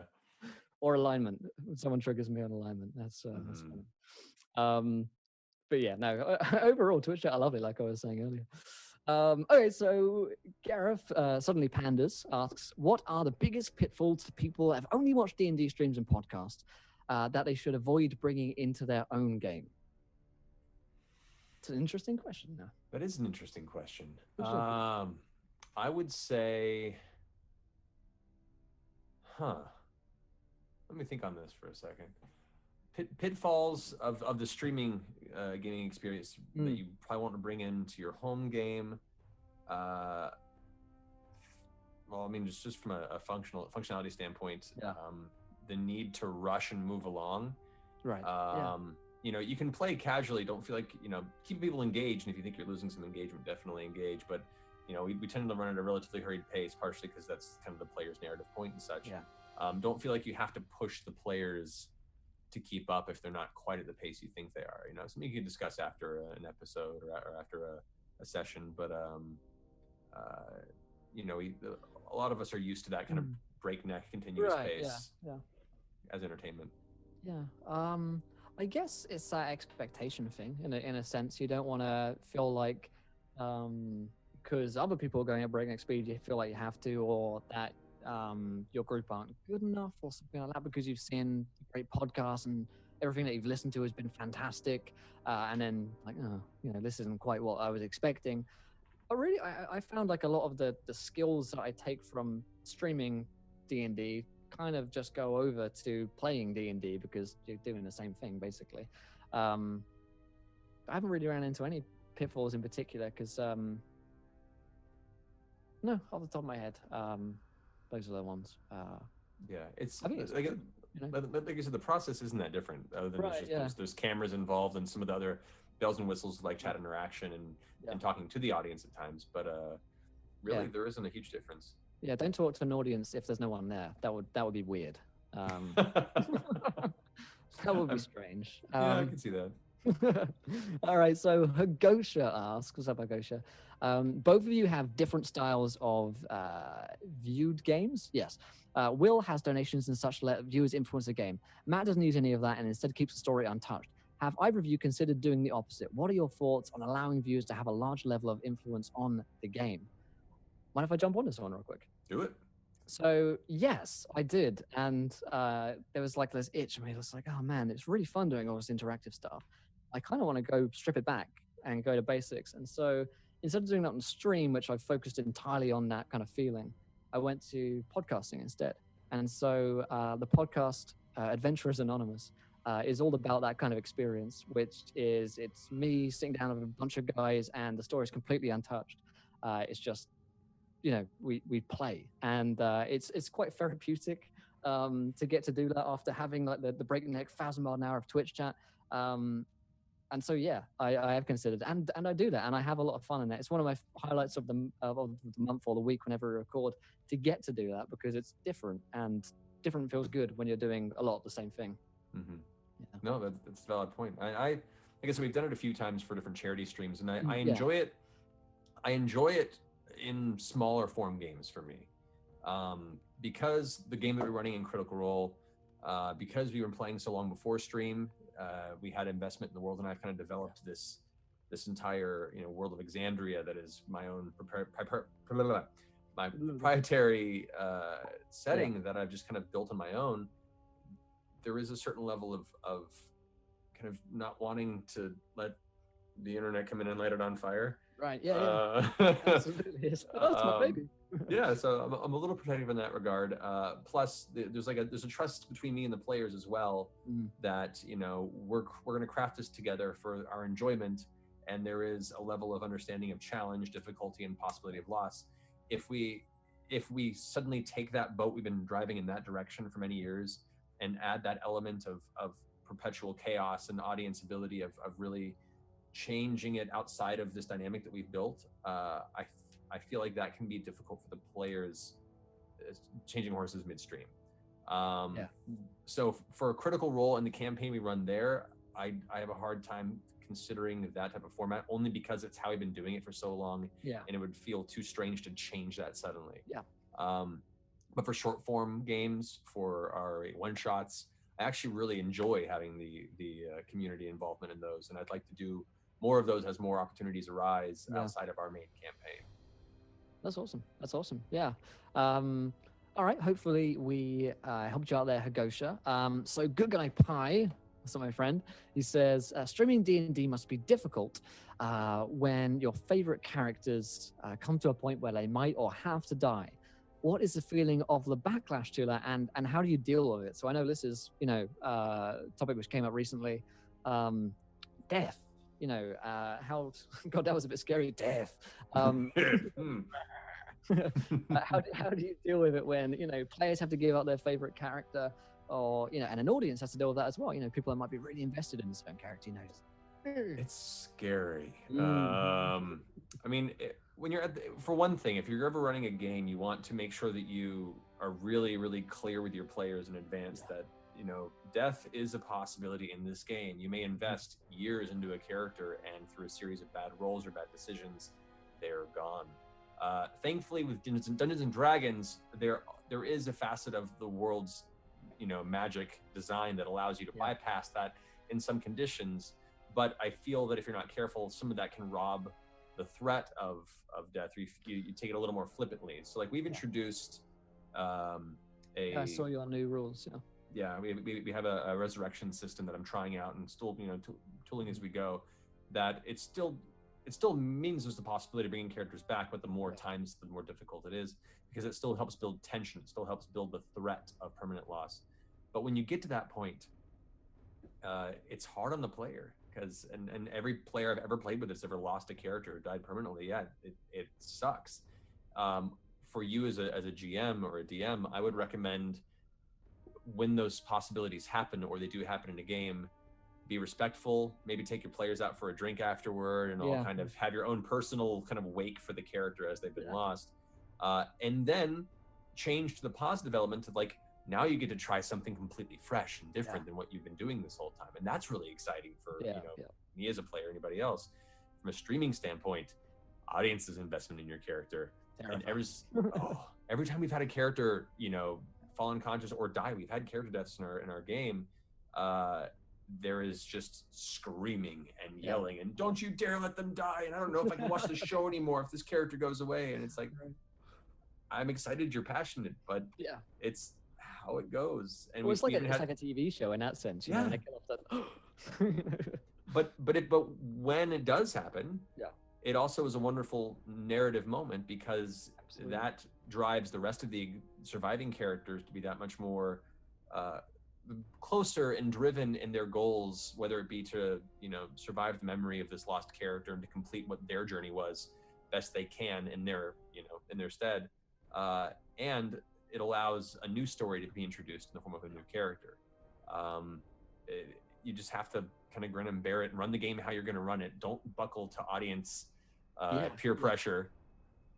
They'll calm down. They'll calm down in time. They'll cry. They'll mourn, just as the player will. And then over time, they'll come around and they'll hopefully still be engaged and be accepting of this new facet of the story you'll be bringing in. Yeah. And you're right. It's like scary, because it's, as a player, you feel like lost. It's like, but I was inhabiting that person's space. They're almost real, in your mind. They existed in there, and now they're gone. And it's scary. And then you're like, oh, but I could do all these things that I didn't get to do before, So you're right. Audience backlashes. I can't imagine how scary it would be to deal with something on that scale. I'd be terrified. I'm dealing with it right now. Luckily enough, my child, like, kill him. Go on, kill him. Like, I want to see him die. And there's that facet too. I mean, whenever a character dies, there's a part of me that's like, no, but there's a part of me that's like, this makes for delicious narrative. So like, I like both sides of the coin. Absolutely. Yeah, no, I do enjoy the pain in my players' eyes as life fades. So let's see. A ton of questions, guys. Thanks for all the questions. And bear in mind, if we have answered it, then some of these questions are doubled over. So what do you think in your own style has made your game stand out on Twitch other than the interactivity? Interesting. That is interesting. I guess from that's a question for me. Mine in a sense. What would you say was your standout aspect for Critical Role that makes sense? I think being voice actors didn't hurt. Right. Partially because we have no shame, and making silly voices on the internet is something that we're like, sure, we do that every day. Yeah. But there was trepidation. I was worried because something very important can very easily be taken down by 1,000 screaming tridents from the galley. Yeah. I think it stood out because we were so invested in our characters and the presentation in character that it was a different type of game, and because there are a lot of shows out there that they assemble a cast. They will pick people from different walks of life or different parts of the community, and they'll assemble a cast to play this game. And those shows are really awesome, and they become friends through that experience. We started our stream already longtime friends, already with the long running games. Everyone was already pretty comfortable in their character persona when it started. So it was kind of a perfect storm where not only were we already close friends and we were playing just for the aspect of that friendship, we didn't know if it was going to be a success. We didn't know if it was going to find an audience. We were just like, all right, turn the cameras on. And I think that honesty, and I think the shows that do well in this space thrive on honesty, the engagement with the audience, the honesty with the community, and just not trying to cater, not trying to dance monkey type circumstance. We're having fun, we're playing this for ourselves, and as such the community also enjoys it as much as we do. Absolutely. Yeah, absolutely. And I think aside from the interactivity being a big pull for Encounter Roleplay, I've got such an amazing cast. I really do have to thank every day for making the show, because I turn up, sure, but there's 5 other people that show up and are equally, if not more, amazing, and they bring such an energy to it, and they help me, offload all the stress from being just on myself around, which is absolutely fantastic. So I do have to thank those folks, and I think as well, we just work hard, and we work honestly. We're always here, and that's something that we always want to do. So yeah, that's nice. A good follow-up question for this one, actually, from Zephyri, was, how do you balance making viewers happy in a streaming environment and still keeping content fun and exciting for your actual players? You touched on this a little bit. That's a good question. Yeah. I don't know how. I mean, just the format of our show, because we're not as interactive as like you guys do. We play by the philosophy that we run this game for ourselves. I create the world and play it for the enjoyment of the players, and conversely, they play it for the enjoyment of themselves and for me. And we just hope that resonates with the audience. Since then, we've gotten involved with a number of fantastic charities, and we've seen this outpouring of positivity from the community since we started. It's become its own entity. And so our interactions with the Critters and Team Human and all these wonderful groups that help support each other, not just in a gaming environment, but from just like an emotional space. And if one of them's having a bad day, they lift the others up, and it's become so much bigger than just our little D&D show. We're happy to have been a catalyst to these wonderful communities. Absolutely. But yeah, it's the philosophy is we play it for ourselves, we enjoy it, and that honesty, that kind of raw good time, hopefully is we'll find people that enjoy it as well for that reason. Yeah. I think that's very important. Like you are having fun around a table with people, and that seems to be what draws people in. Getting to watch people having fun is the fun thing about Twitch. I often find, like playing video games or whatever. I'm like, oh, he's having a good time, and that's great. Thank you for that question, Zephyric. That was all right. So a lot of these questions are answered, folks. So we're just gonna skip. Ramsbug's got a question. What's up, Rams? So, do you guys ever see the sudden explosion of large streamers starting their first D&D streams and feel a little like, hey, this is my place, don't ruin it? Love that. What a time.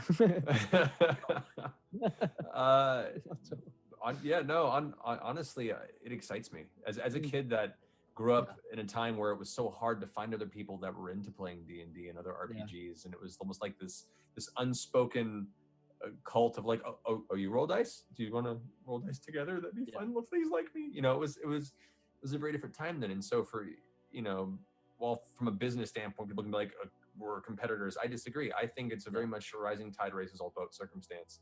The fact that the community is expanding and that awareness and appreciation for role-playing games is growing can only benefit everybody.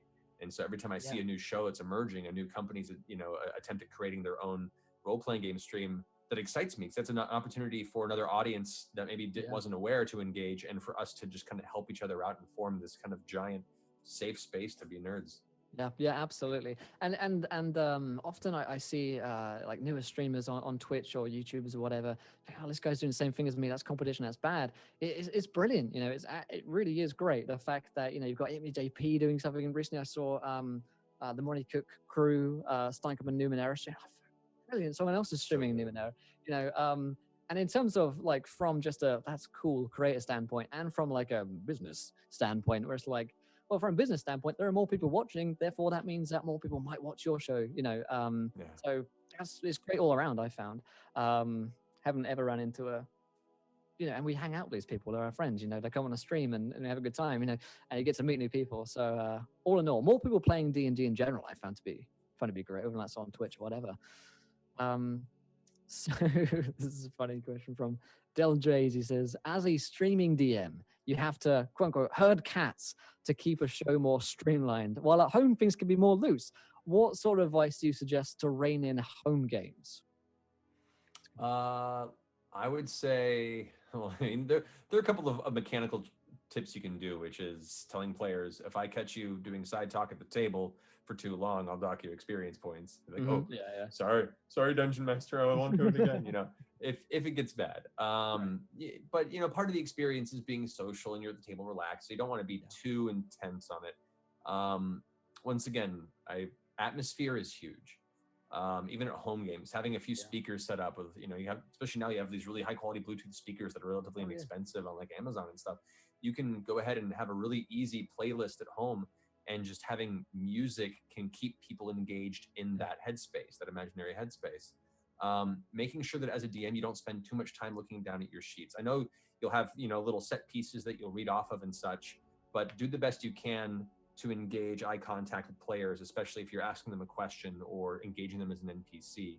That communication, that connection is enough to pull them out of any sort of haze or lack of, you know, attention, and pull them back into the game. No, I think you're right. And if they're struggling with like actual just attention, you know, then snappy thing, you know, it's like Matt was saying, you know, well, less DM for you, you know, or less XP for you rather, or, you know, turn off your phone. You know, there's a lot of distractions in the modern day life around a table that I find myself being distracted by. And that's something, you know, it's things like when you're up late and you know you need to sleep, but instead you're watching Critical Role, or you're watching, you know, your Netflix show or whatever. It's like, I know if I turn this off, I will sleep. It's those kind of attention things that I find I struggle with, whether it's like fiddling with dice, or I'm, you know, fiddling on my phone or whatever. It's just put it down. I find myself having a much better experience. And if your players are doing that kind of thing as well, you know, tell them to get rid of them. Also, if you can create this is a silly little thing. You can create a small list of minor inconveniences a player can have. Like, you know, they thought they had a part coming and it was a little more than they expected, and they kind of messed their you know, their pantaloons, or they you know, had a sudden sneeze in a stealthy environment. If a player ends up disengaging for too long and isn't paying attention, or is being kind of disrespectful to the narrative to the players, you can just tell the other players, hold on a second. You who are not paying attention suddenly feel this tickle in your stomach and this gurgle, and you got to find an outhouse soon. You know, pull them in with a very mild narrative punishment for the character, because, you know, things happen in life all the time that you aren't expecting. Sometimes they can happen to the players not paying attention. Sometimes it happens to your bowels. Yes. Make a Constitution saving throw. Yeah, absolutely. All right, so how do you avoid becoming overwhelmed by the amount of prep you need to do on a week-to-week basis? My Lord. Schedule. Schedule, yeah. It gets overwhelming at times. You just got to be diligent. That comes with a good work ethic. Make sure that you mark out enough time and you try your best to not let any of that time you set aside slide, or you'll end up stressing yourself out way too much. So, Yeah.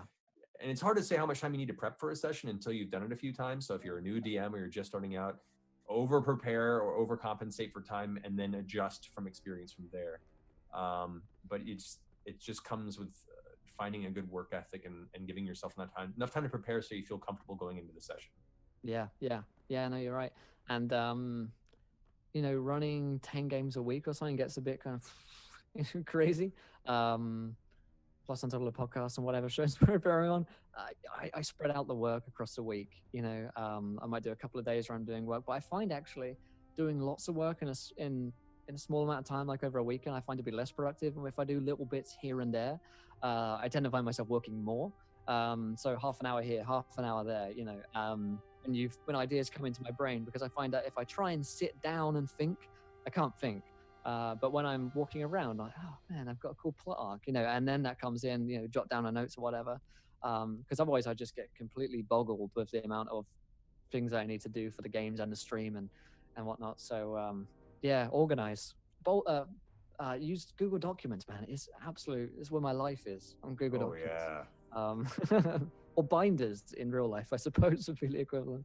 So yeah. All right, let's see here. We've got a few questions that are not about our streaming stuff, but I think we can have a couple on questions about running the game and stuff like that. So let's have one from somebody who hasn't asked. Surely only Mikey. He says, question for both of you. How many non-RPG games have you played where you take ideas from them? I've taken ideas from games like Xenonauts and the like. What about you guys? Good question, Mikey. I mean, you're always pulling from your inspiration. That's the nature of being an artist of any kind. And being a GM, you are an artist. You're a storyteller. You're a crafter. And so you wherever you muse from can vary.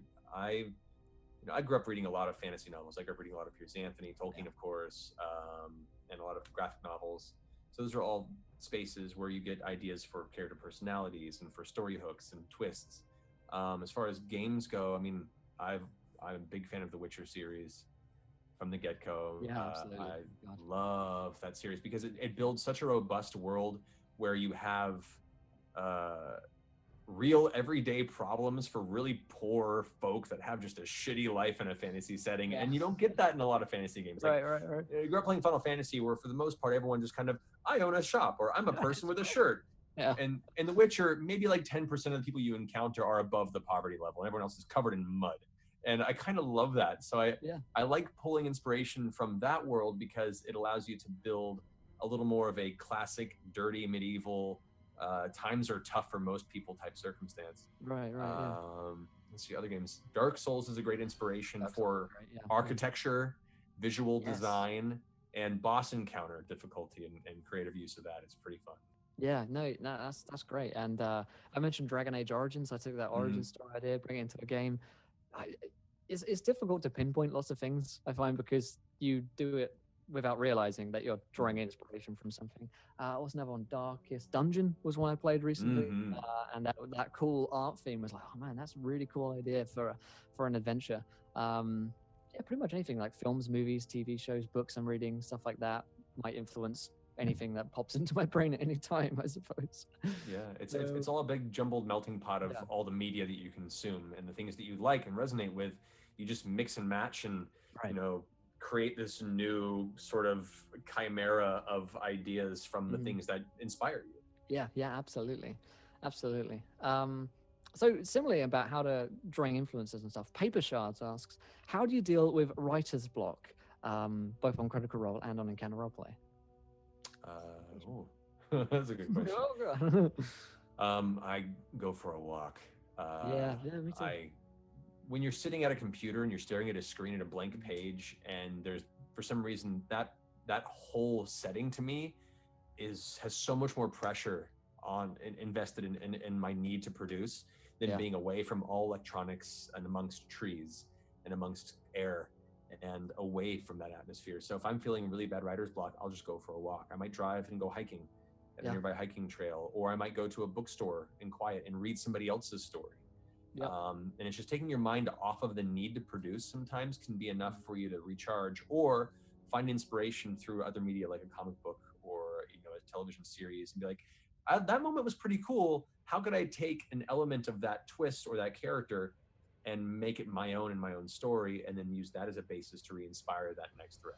Yeah, that's very interesting.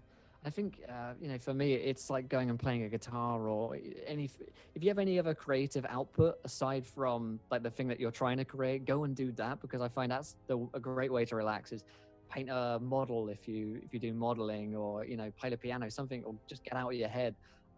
You're right. When you're in an office space or desk space for 10 hours a day, it's very difficult to get out of whatever mindset you're usually in. At that place, and usually I find that not to be a particularly creative space, like an office desk, so getting out, and it's like, oh man, yeah, tends to turn on a few lights inside, I suppose. Someone said, I know you're all about hiking, Will. Yeah. all the time when I get a chance.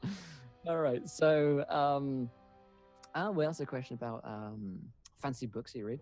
So, all right, so Cat Cosplay asks, when a story derails, example, or some random split-second created NPC they latch onto or decide is more important than the current thing they're on, what are some tips for either embracing the new side plot or using the character or whatever caused the derailment to pull the plot back in? So basically the question is, they've gone off the rails. Oh my God, what do we do? Oh, that never happens. I don't know what you're talking about. Cosplay.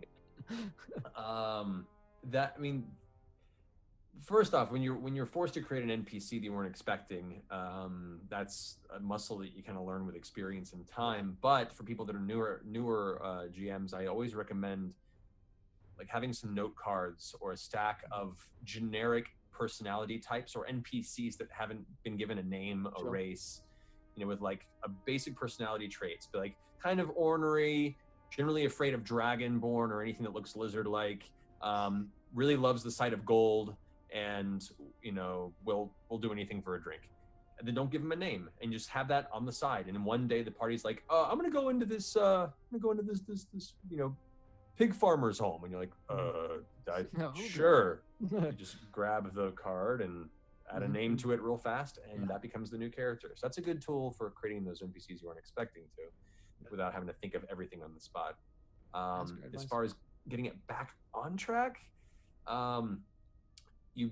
it's much easier if you're closer to the end of a session, because you can always see where it takes you, finish the session, and then spend the next week kind of thinking how you can go ahead and bring it back into the main story.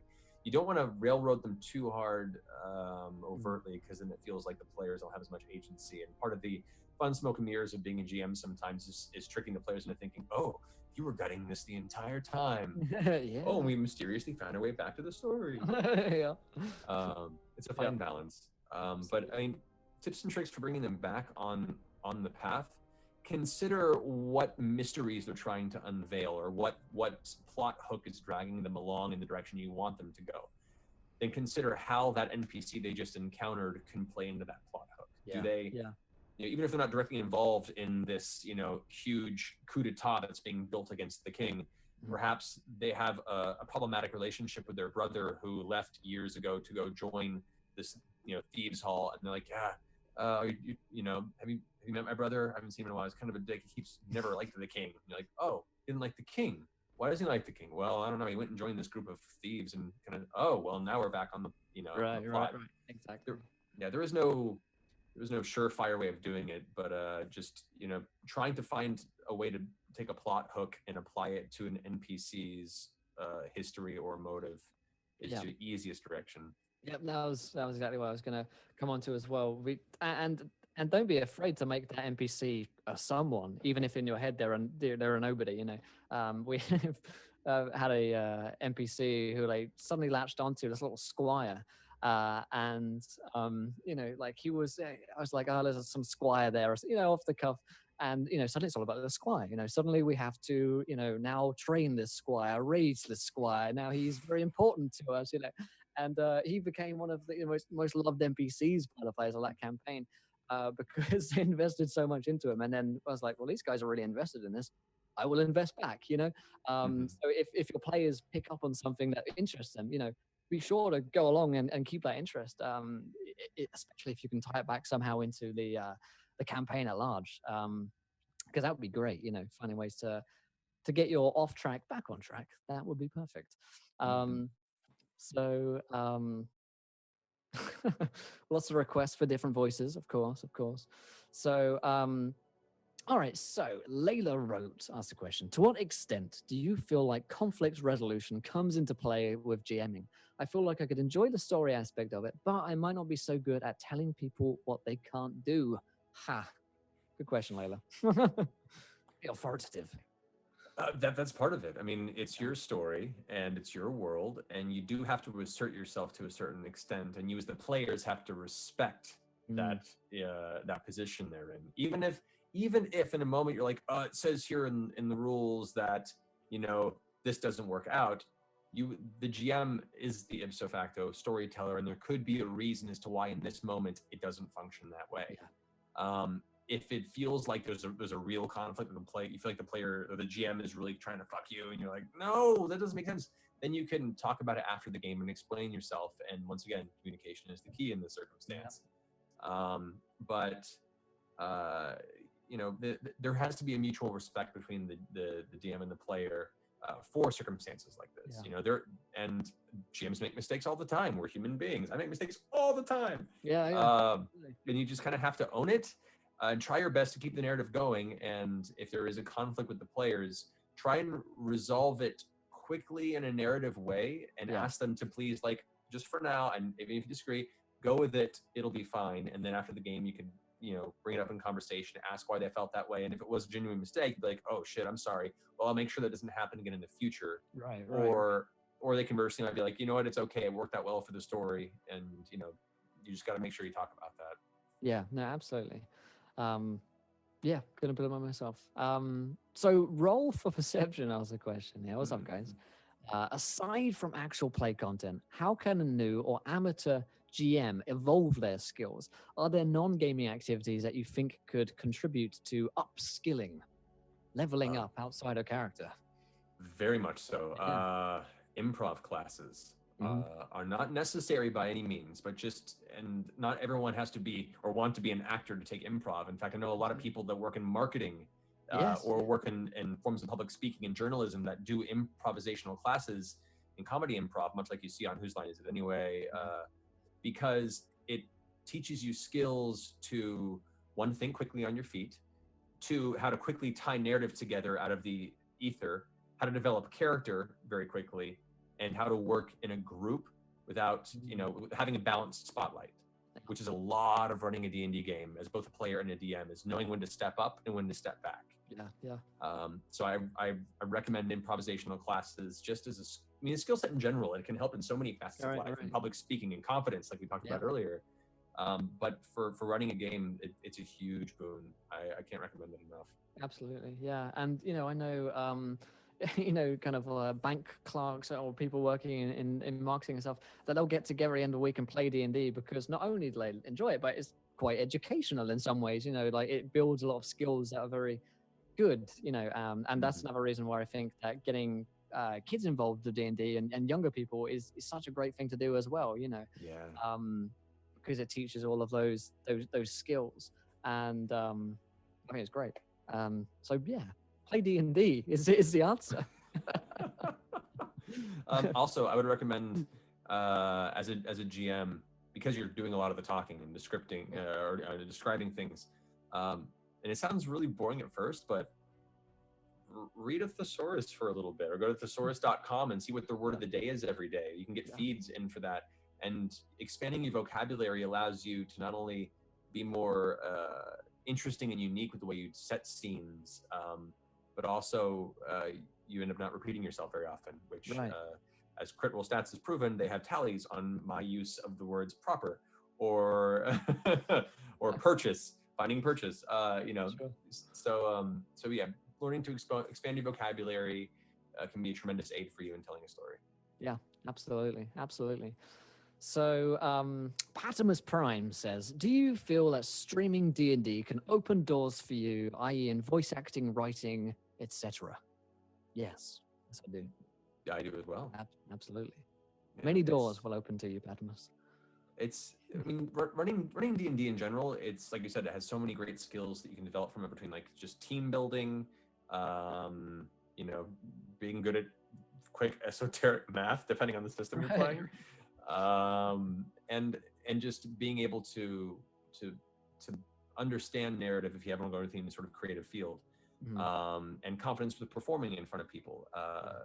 as a player as well. So those are all skills that develop well for it. Streaming it, puts you then in front of a camera and you have audience feedback. And if you're going to go into any sort of performing arts or any sort of arts based future, you have to be prepared for rejection. You have to be prepared for criticism. You have to be prepared to be torn apart and have to build yourself back up. It's part of the process. And you only build thick skin through experience. And Yeah. so you will get trolls, you will get people in chat that are, you know, angry unnecessarily, you will get that circumstance, and you just kind of do your best to steel yourself against it, filter through that and find the worthwhile criticism, because there's always ways you can improve yourself. And even amongst a lot of that shouting and negativity, there can be some good gems to be aware of going forward. Yeah. And yeah, I completely agree with you. There's so many things that can be taken from that experience that can help you in those forms. And there are so many people working in this industry that, not necessarily just D&D streamers. You've got content creators, publishers, authors, writers, and all these people that are working. So yeah, I absolutely believe it can open a lot of doors. And I think, it's not necessarily just D&D, it's streaming in general. Mhm. I see a lot of my friends who are full-time streamers and they're off into other careers from this, which is, absolutely amazing. And, think about this, Padamus Prime. When I started Encounter Roleplay, I was 18 years old. I'm now 20 just. And then here we are, and it's a full-time job, it's a career, and we're doing things, we're going places, and it's super exciting.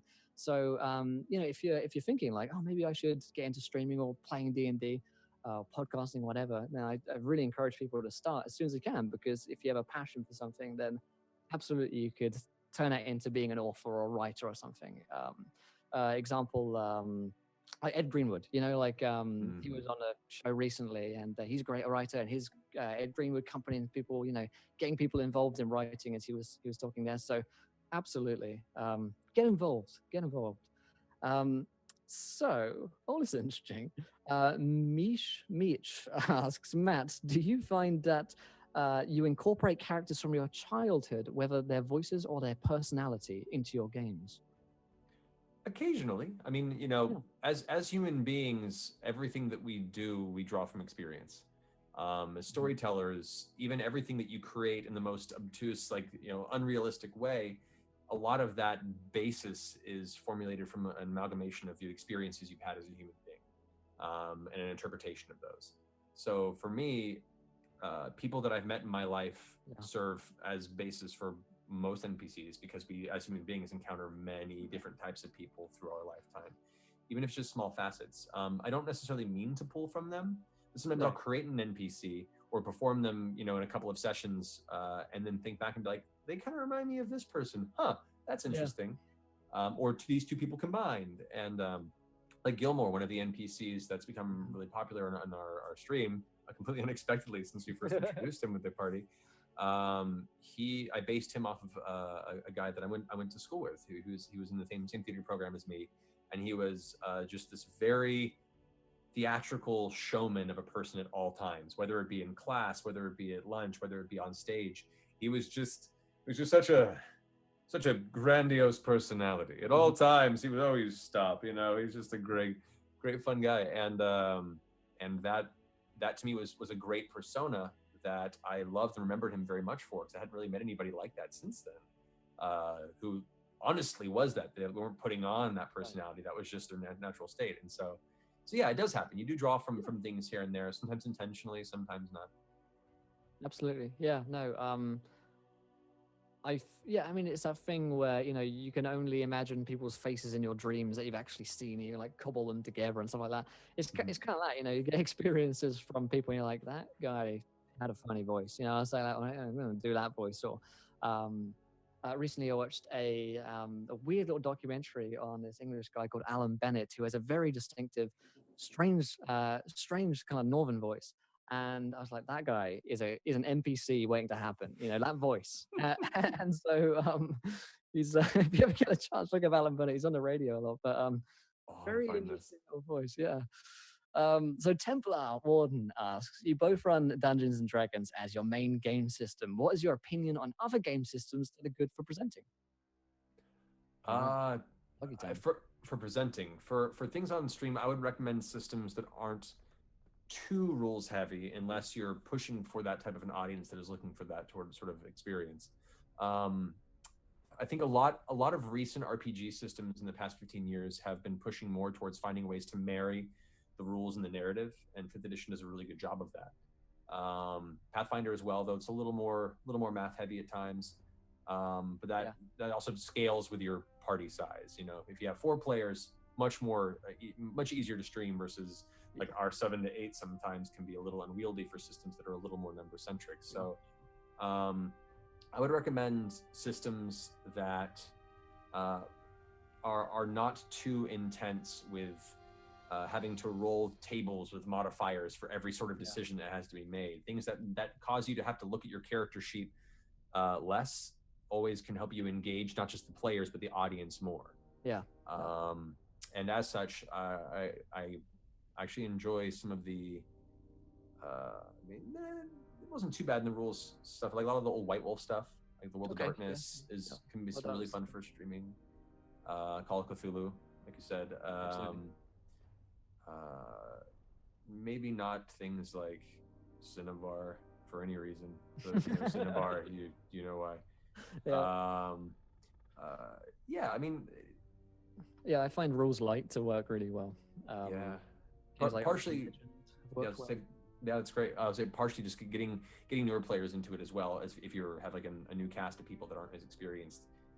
Rules light is a really easy way to get people quickly moving with the narrative. Yeah, absolutely. I tend to find things that slow me down as being a bit of a hampering factor. Like, oh god, I've got to flip to page 507 and look this up now. You know, anything which makes the experience kind of bit faster flowing, I've found to work quite well. So anything fairly easy, really. You could play anything. We've played even systems that you just roll a d6 and then something happens. You know, easy There's stuff.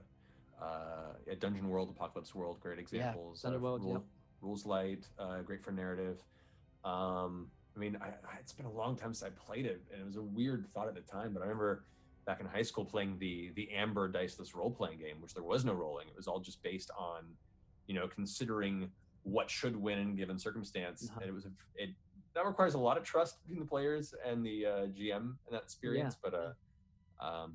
Those are all great examples. Yeah, no, absolutely. So let's see here. We're getting through him. We'll take a couple more here. So that's interesting. Tyrion Stronger asks, do you feel like streaming D&D games has made your groups come closer together, or does the extra pressure make it difficult to stay lost in the story at times? I think that was a big worry of ours when we first started, because it was through our D&D game, and for anybody who has played a D&D game with a group of people, it does forge really strong friendships. I think most of my strongest friends are people that I have gamed with at some point or another, and whenever you come out of a campaign or even a really intense, well done one shot, there is a bond that comes out of that you wouldn't have had otherwise. So us playing privately in that bond, we were afraid that being in front of the cameras, that would diminish the experience. And I can't speak for everybody, but for our personal experience, it didn't alter it at all. If anything, it heightened it, because now it wasn't just this close experience with us in the group. We now had this community that we felt so connected to.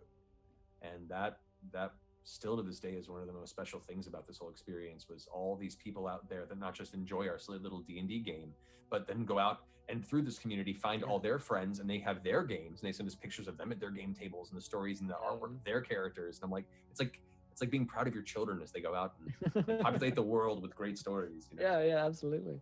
No, you're right. I mean, I think a lot of the reason that people come back to the show that play is to hang out with you guys, as much as to hang out with me or the guys around the table, because try and create some kind of fun experience for people to enjoy, and people like people watching them play D&D, and that's great.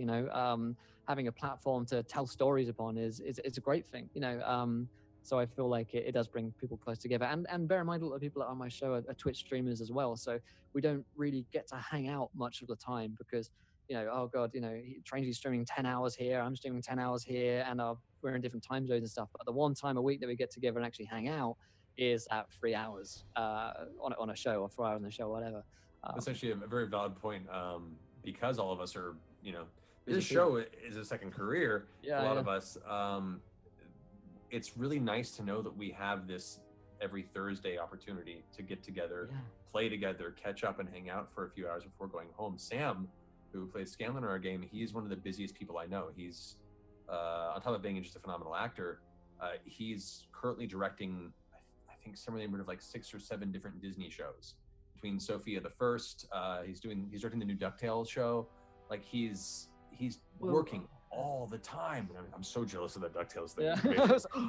I'm like, you get to record David Tennant, you asshole.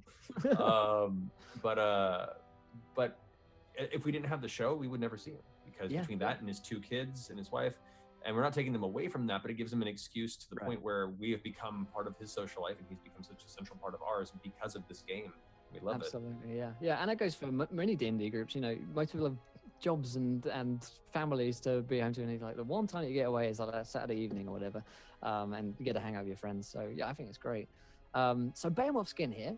This is an interesting question. So how do you balance in-game problems that bleed through into real life? For example, my girlfriend, who is a druid as well, last game, her animal companion bit the dust against an ogre. And now I'm finding myself between a devastated girlfriend I'm trying to console and moving the plot along. Man, rest in peace. Yeah, that's hard. It's not an easy position to be in. And I can say as a DM who's running my game for my fiance, who I've had to be as completely neutral as possible and have enemies take her down and horrible things happen to her character. It's not an easy space to be in. What you can do is, one, make sure that you and all the players are supportive of that player having a hard time with those losses. Move the plot along and consider ways that you can tie in that loss to drive the character's incentive forward. The memory of their lost companion, maybe now they can have a moment in the game where the players, after the combat's done, they can go and take the fallen companion and have a small wake for them in character, find a way to take the fur of the lost companion and have somebody who's decent at tanning create a portion of her armor now that carries it with her always. And whenever they go into battle, she can now look down and like touch her old friend and be like, "This is for you," and have that be a point of character inspiration going forward. And when the game's over, take her out for ice cream. Treat her to a nice dinner. I'm sorry. Absolutely, no, you're right. I mean, death sucks, but try and work into the story somehow. It can always add to new narrative, and I always try and find some way to console her. But of course, if it's just moping around for the next 7 months, you're not going to have fun. So you've got to come to some kind of conclusion. Maybe hold a wake or a funeral or something. That'd be nice. In or out game or both. So have a friend of that companion come up and offer their services as not necessarily a replacement, but a successor of. It's like buying the new dog for the kids who just lost their old one. You're like, oh, but look at this puppy, is so cute. Like, I've forgotten about my lost friend because this one's adorable. Absolutely, yeah. All right, we'll try and wrap things up here in questions. Don't want to keep Matt too long. He's a busy guy. No worries. So, we can get a couple more. Absolutely, yeah. So Templar said, when you feel burnt out and struggling because the game is wearing you down, or in general when you've made a commitment to GMing and or as a player, how do you deal with that feeling? Burnout. Burnout is a real threat for anybody who runs a game. I've had it done before, way before streaming, and it's always this ever-present worry in the back of my head as we do this show is like, oh God, am I rocketing towards burnout? Well, that would be awful for me. The good news is, once again, player reinforcement of enjoying the game is huge on that. If you really enjoy your GM and you're starting to get a sense that maybe they're starting to get a little burnt out, really reinforce how much you appreciate what they're doing and offer if there's any way I can help you. do you want to take a break for a few sessions, and then I can run a 2 or 3 game short campaign to give you some rest, and you get to play as a player for a bit. Offer up your services to give them a break. Is a great little gift in that regard too. Or if you yourself are suffering burnout, take a break. Tell the players, hey guys, we've been doing this for a while. Yeah. It's I've been very busy. I'm starting to feel a little ragged. Is it cool if we take a break for a few months here while I go ahead and just recuperate? And players be like, oh yeah, that's okay. You've worked hard enough. Be respectful of that request, because otherwise you're just it's better to take a short break in a campaign than grind it into the dust to never return. Yeah, no, you're right. Yeah. It's like with any creative thing, like music or something like that. If you can't write 10 albums back to back, they need to take a break to go off and do other things. It's always in my mind. Having done this full time for something going on to a year, 10 games a week. How do you keep going? How do you keep playing D&D? Sure, it gets boring. Surround myself with creative people is the only way I found to stay creative. The people who make you want to create new stories, the people who tell great stories, inspire me to continue creating. And I have a bit of a dogged determination to just keep going. I'm like a dying dog, just stay at it. It's like, how has that dog been alive for 50 years? But yeah, the honest advice is surround yourself with people who make you want to create. The kind of people are like, man, I want to write a game for Torsko. I want to write a game for Josh or whoever it is I'm playing with, and that keeps me going. Same with when I used to play in bands, music and stuff like that. Continue to collaborate with other musicians and or in this case DMs. Having conversations like this are very I guess engaging. They keep your passion alive. When in times that you're feeling tired. So go and speak to your DM, or another DM or a friend. Just have a chat about D&D, and that always, tell stories. Like I remember that one time when when that happened in that game, and that kind of storytelling and remembering stories is something very nostalgic, and that tends to get my fires lit again. That game we played 2 years ago was so great, we've got to play that again. We've got to do this, and that tends to light a bulb somewhere, and keep me clogging over. And also the ever-present fear of crippling debt is always good. So, if you need to write anything, then keep writing. All right, we'll do one more from you folks here. One more. One last question. Come forward. Matthew Mercer. Yes. So it says, Kiakan, he says, Matt, going into the next stream, what is it you would like to see from the community in terms of behavior and commentary to make the DMing and pressure easier for you? And the same could be said for around Twitch. It's hard to really, ask or command anything from the community, because part of what makes it wonderful is the fact that it's a lot of different people just thrown into a room and space, and a lot of voices at once. Just having trust that if something bothers you about a character action or a point in the story, that it's part of the narrative that we're creating on the spot. This a lot of people taken streams like ours as a type of television alternative entertainment. We don't have the opportunity of a writer's room and multiple revisions, and being able to have every single element approved. We're creating it on the spot, and that can be a very scary place from us in front of a large audience, especially when, like recently, I try as best as I can, because the world I've created, to have a lot of representation of different social groups and different sexualities and different backgrounds and versions of racial histories, without calling attention to it as being here for that reason. It's just it exists in this space, and we I'm a heterosexual white man. I'm doing the best I can in certain circumstances. I consider myself an extreme ally of all races and creeds and backgrounds. I want very bad to help provide an environment where not only is it safe to have these type of characters, but it comes from a place of love and inclusiveness, and not out of exploitation. And I want to learn, and we will make mistakes on the stream. I would ask to be understanding, be patient, and if we do make a mistake with a pronoun, or we do something that maybe we aren't aware is offensive or not proper representation by any sort of community, to just inform us.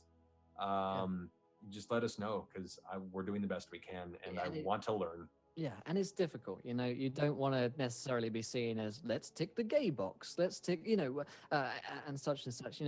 It can be difficult to balance that, and that's something I definitely really appreciate about your guys' show, and try to emulate in my own, that kind of a safe space for anyone and everyone to play D&D, watch D&D, and pretty much anything. But I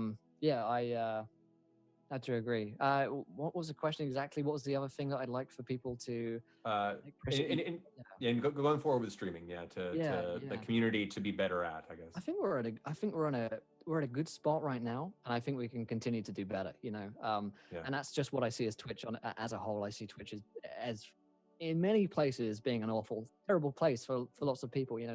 There's been a lot in the news over the past few years about racism, particularly on Twitch, which I see as being a major issue.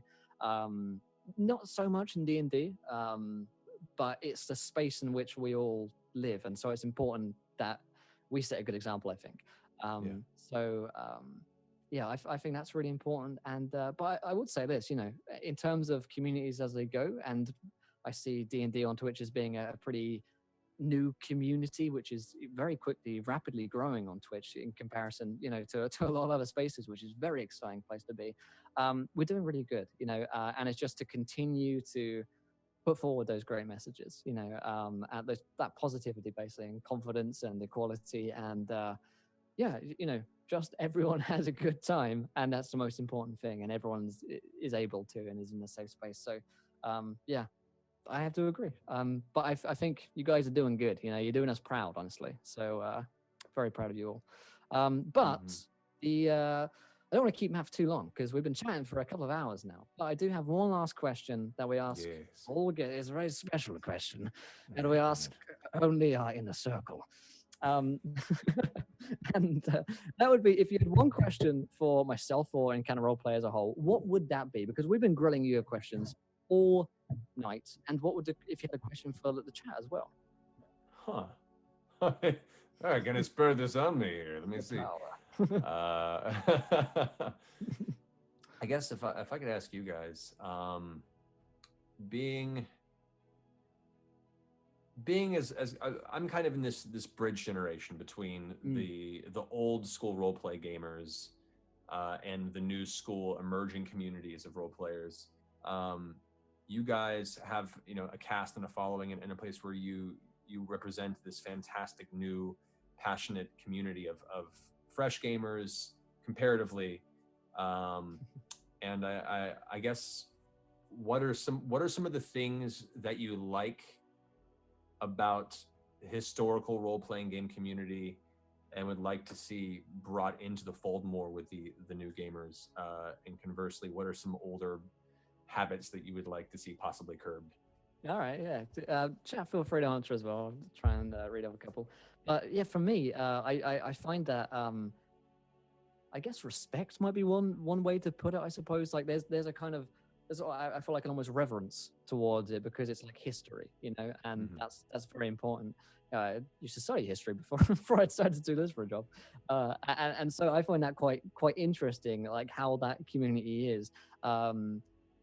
Things that I think are great about it is the passion, like the sheer dedication and passion, which like we played up for 48 hours and we didn't stop until one of us died. That kind of dedication. It's like, wow, like he actually did that. I tend to find they tend to be older generation of players quite well-rounded, in the sense that they've tried lots of different game styles and they know what they like. And that's something I can very much respect. Like, you know what? I don't care. I love Thaco. It's like, good for you. Like I respect that. And they've kind of found their feet, I suppose, in this game.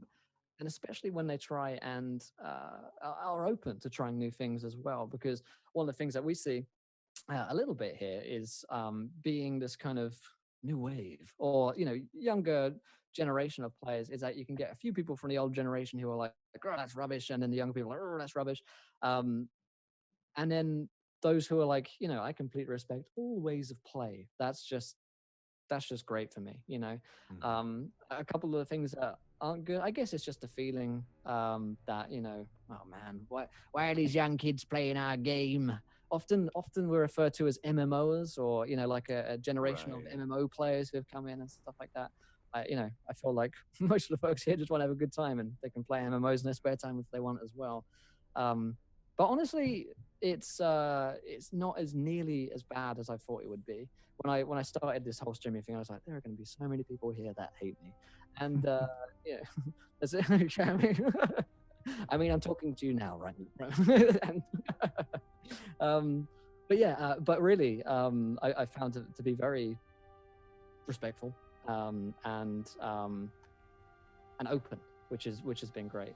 Um, I'll read a couple of the questions, a couple of the answers out from chat here for you. Evershall says, I'd like to see more respect for female players. We are not just barmaids and potential bedmates. Noted and agreed. Agree with that 100%. Yeah, boo barman, Jesus. I'd like to see more people take up the mantle of DM. Yeah, I agree with that. Yeah. That's one of the big things I'm pushing for in this community is to dispel the myth of difficulty bar of entry to Dungeon Master. I mean, it is more work, but it's such a fulfilling experience, and it's not as hard as you think it is. And so, those of you who have run games, continue to sing the praises of the experience, and try and teach others to pick it up and try it out sometime. Xena says, for younger players, remember us older gamers may do things differently, but without us, these newer ways of playing wouldn't have such a strong foundation. Yeah, that's very true. Very true. Yeah. And he's right. I mean, history is built on, or like the current state of the game is built on loads of previous states of the game. So I find that you can't have what we have today, which I find is really fun, without having the stuff previously, which I don't find as fun, but a lot of people do and did. So yeah, Senpai noticed me, indeed.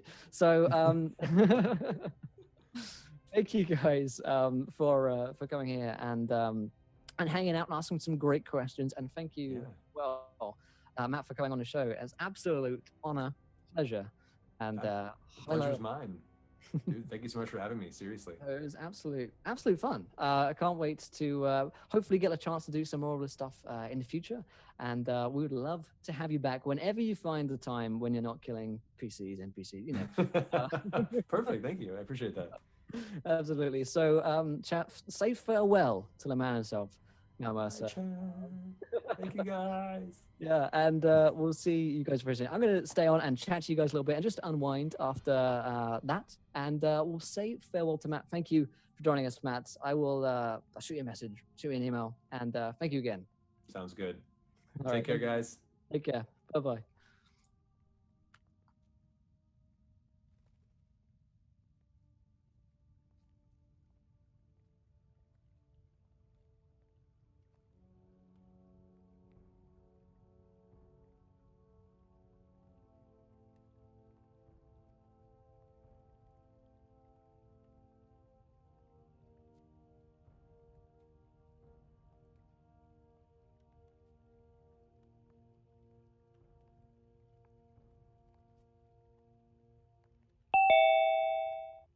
All right, guys.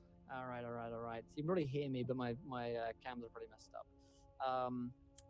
So let me know if you can hear me, guys, or if you see me at all. On a bit of a janky setup, but here we find ourselves at the end of today's stream. I'm gonna hang around for a little bit. If you guys do have any other questions that you'd like to ask, please do feel free to ask them, and I'll do my best. We'll fix these cameras here in just a few moments, folks. Do apologize for that. But what an experience, my friends. What an absolute experience that was. Fuck me. What a... never on that 20 on stealth. What a fun time. If you enjoyed today's stream, please do follow us. Please do hit that follow button and join us. trying my best to get all of the questions asked and answered. Did I have fun? Absolutely, I had fun. Let me reply this real quick. Okay. There we go. Perfect. Like I say, Cam's getting fixed. We're on a bit of a janky setup today. Fuck me, Shane. Yeah. What do I think about Alone? Fuck you. When am I going to make a guest appearance on Critical Role? I don't see that happening, my friend. Who knows? But yeah, that was career highlights for me. Having done this for nearly a year and a half, and now we're here. So proud of you guys. So thankful.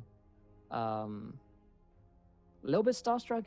Yeah, I mean, I honestly wasn't as nervous as I thought I would be. When I spoke to Ed Greenwood, I was very, very nervous. But luckily, I kept it in. I hope I did a good job for you guys. I really do, because this is why I was doing it. You know, it wasn't for me. Although it was obviously fucking great fun. And defining for me. An absolute experience. Such a fucking charismatic person. Something I've noticed when speaking to these folks I've had on the show that are, you know, great creators. It's just, you can't help but listen to them. Let me see here. There we go. You can't just help but being drawn into them. Even when I'm trying to, you know, like trying to check the chat here and there, and I'm trying to focus on everything else, I can't help but be like, man, these guys are super interesting, seriously great. And I really do hope that if you guys do enjoy today's show, then you do come back. You know, I stream 5 days a week here, Dungeons and Dragons. We've got a live interactive experience. Well, as we were talking, you know, very different from Critical Role, but I still think, hopefully, a lot of fun. There we are, that's my face. And so, thank you, Work. You did amazing. All the passion both you have for the game, respect, narrative inspires that passion. Thank you, guys. Appreciate that. Have Warwick Davis. One day I'll have Warwick Davis on the show, my friends. He's a magnet for the screen. Absolutely. Yeah. It's funny, engaging, good work. Thank you, Barry. Did you get a lock of your hair for your shrine? The resplendent hair is out. It's finally. I'll contain it again.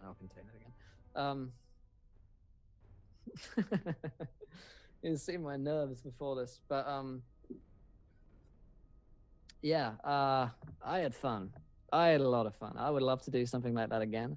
I'm gonna attempt to get Mr. Mercer back on the show for you guys in the future, hopefully. Who knows? Who really knows? But other exciting news is that I'm actually going to go and meet Mr. Mercer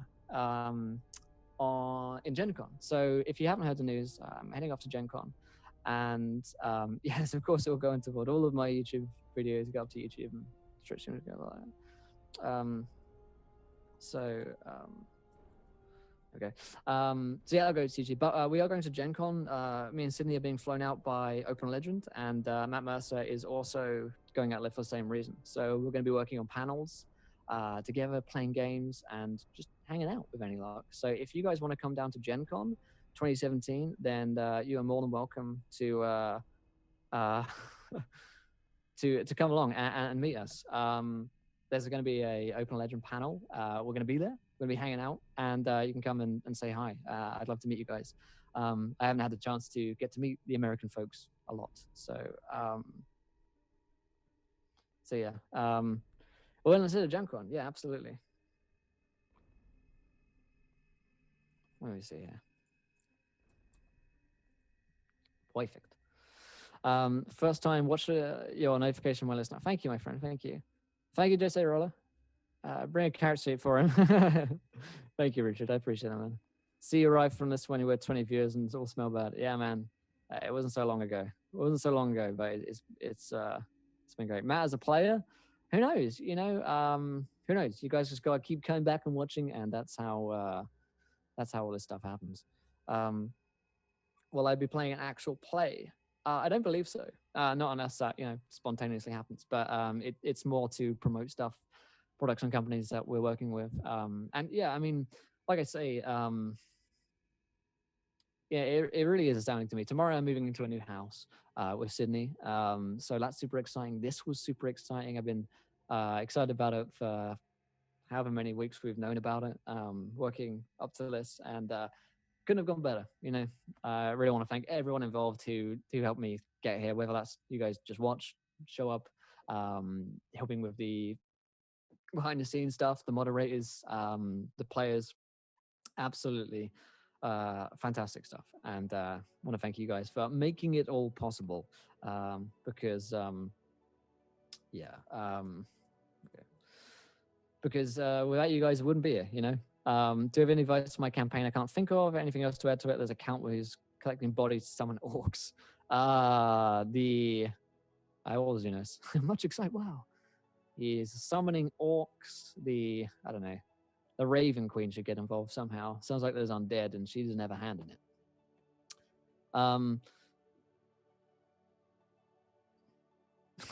What the fuck's your problem, Mike Cathis? I remember you in streams jumping in to see how much I want to tell you guys, but can't. Yeah. There was a lot of news. Am I streaming tomorrow? No, I'm not streaming tomorrow myself, but at 4 p.m. there will be the Hive streamed, I believe, because I'm moving house. So Wednesday I'll be back on for certain myself, but Call of Cthulhu won't be on, and it's possible that the Hive will be on. If you don't follow my Twitter, then that's a good place to do that. I've got Twitter, YouTube, Facebook, website, Instagram, stuff like that, where you can catch up with all of the Encounter roleplay stuff happening. There's 10 shows a week. Most of them are actual play games. So we've got Call of Cthulhu, Numenera, we've even got some Open Legend, but mostly Dungeons and Dragons, 5th edition that's played here. So yeah, Orcus, not Orcs. Wow, points of stands. Will this be up on you? Yes. I'm so fucking happy for you and Encounter Sydney. You guys are awesome as hell and incredible people. I'm so excited to see where you're able to keep this going, and I'm proud to have been able to see the changes and improvements I've seen. Keep being amazing and inspiring. Okay, thank you, man. I appreciate that very much. Very, very kind of you. There have been a fucking million followers today. I want to thank all of you guys, and there's been a lot of subscribers as well. Let me just quickly read those out for those who subscribed during today's show. Revolver C with a resub. Cherry Soda Pop, new subscriber, welcome. Tech was 6 months. Let's see, we've got Firefox Mishima, thank you, welcome in, and Kuba NYC has subscribed as well as Wolfman with the free, the 6 months. So thank you guys for supporting the show. I very much appreciate all the subscribers and Patreon people. All right, Skagov says the Hive is on. Absolutely good stuff. I'm gonna go to sleep. We legit need to do an ERP at Gen Con here. Absolutely. If you guys are coming to Gen Con, then we're meeting up. You better know it. So that's on.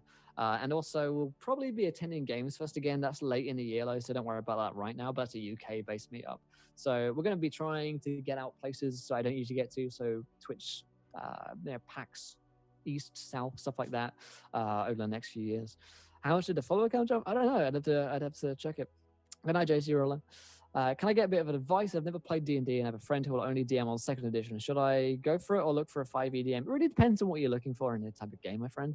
So if you're really looking for a bit more rules heavy, then try 2nd edition. If you're more into the stuff like you see in Critical Role and Counter Roleplay channels like that, then I suggest going for 5e.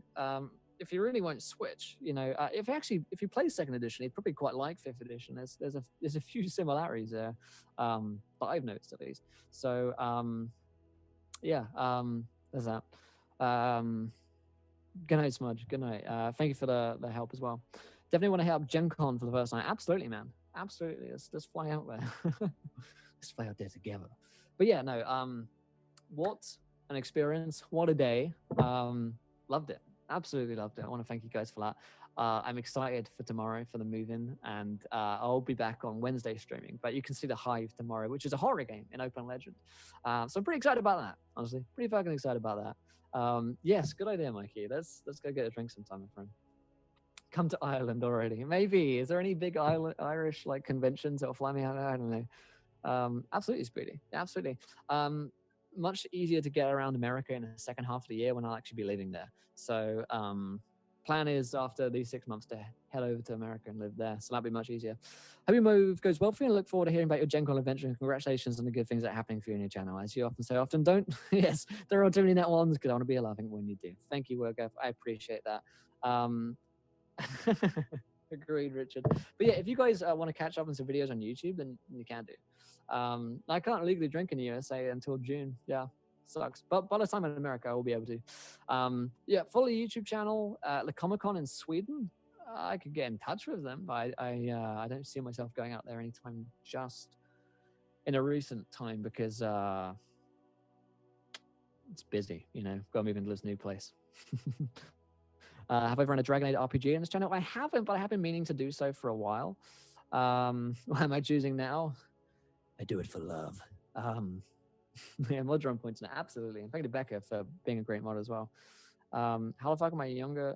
Are you younger than I am? I'm 20 years old, turned 21 in June. June 1st is my birthday. Started doing this when we were, what?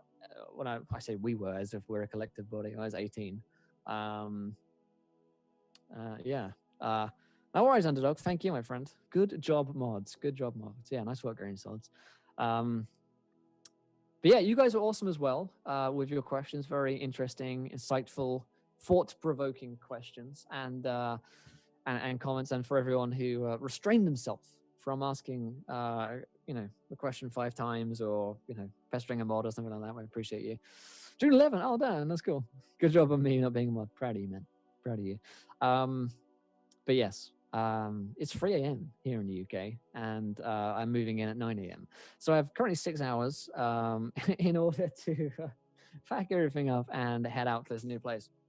Like I say, 4 p.m. EST is tomorrow's stream of Open Legend to Hive, and after that is Wednesday, back on 1 p.m. till 7 p.m. So I stream 6 hours most days, but the house moved tomorrow, etc., etc. So you'll see me on mostly Wednesday.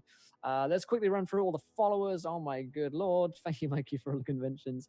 Let's go to Dark Knight, Death Sive, Ziv, Andu, Bravado, Titan, Fruity Counter, Zocolossus, Zentu, Honor, Dervish, Shells, Slingard, Silidar, Eldrin, Death Likes Cats, Sorry Good, Lex, we're going to be here forever, guys. Jimmy, Meatloaf, Captain Powers, Almighty Cricket, Holrend, Monkey, Colbet, Critters, Kabaka, Ogre, Descartes, Invade, Guy Riff, Cetrix, Smash Bros, Davivi, Adkin, Hartwick, Lolwatts, Crash, Luke, Black and White, Hypercube, Rackanel, Paper Shard, Dancy, Chocolat. I think we're like quarter of the way through this fucking list. Oh my god, guys. Thank you for all the fucking followers.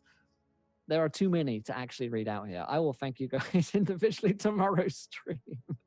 But oh my god, thank you to everybody who joined us. Thank you for all the new Encounter role players out there who have joined us. And of course, if you haven't followed yet, go ahead and follow.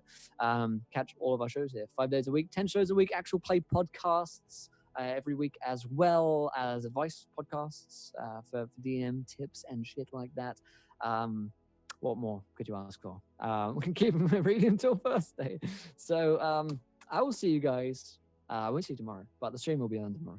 And I will see you guys on Wednesday. And of course, until then, try not to roll too many nat ones. I want to be here laughing when you do. And good Lord.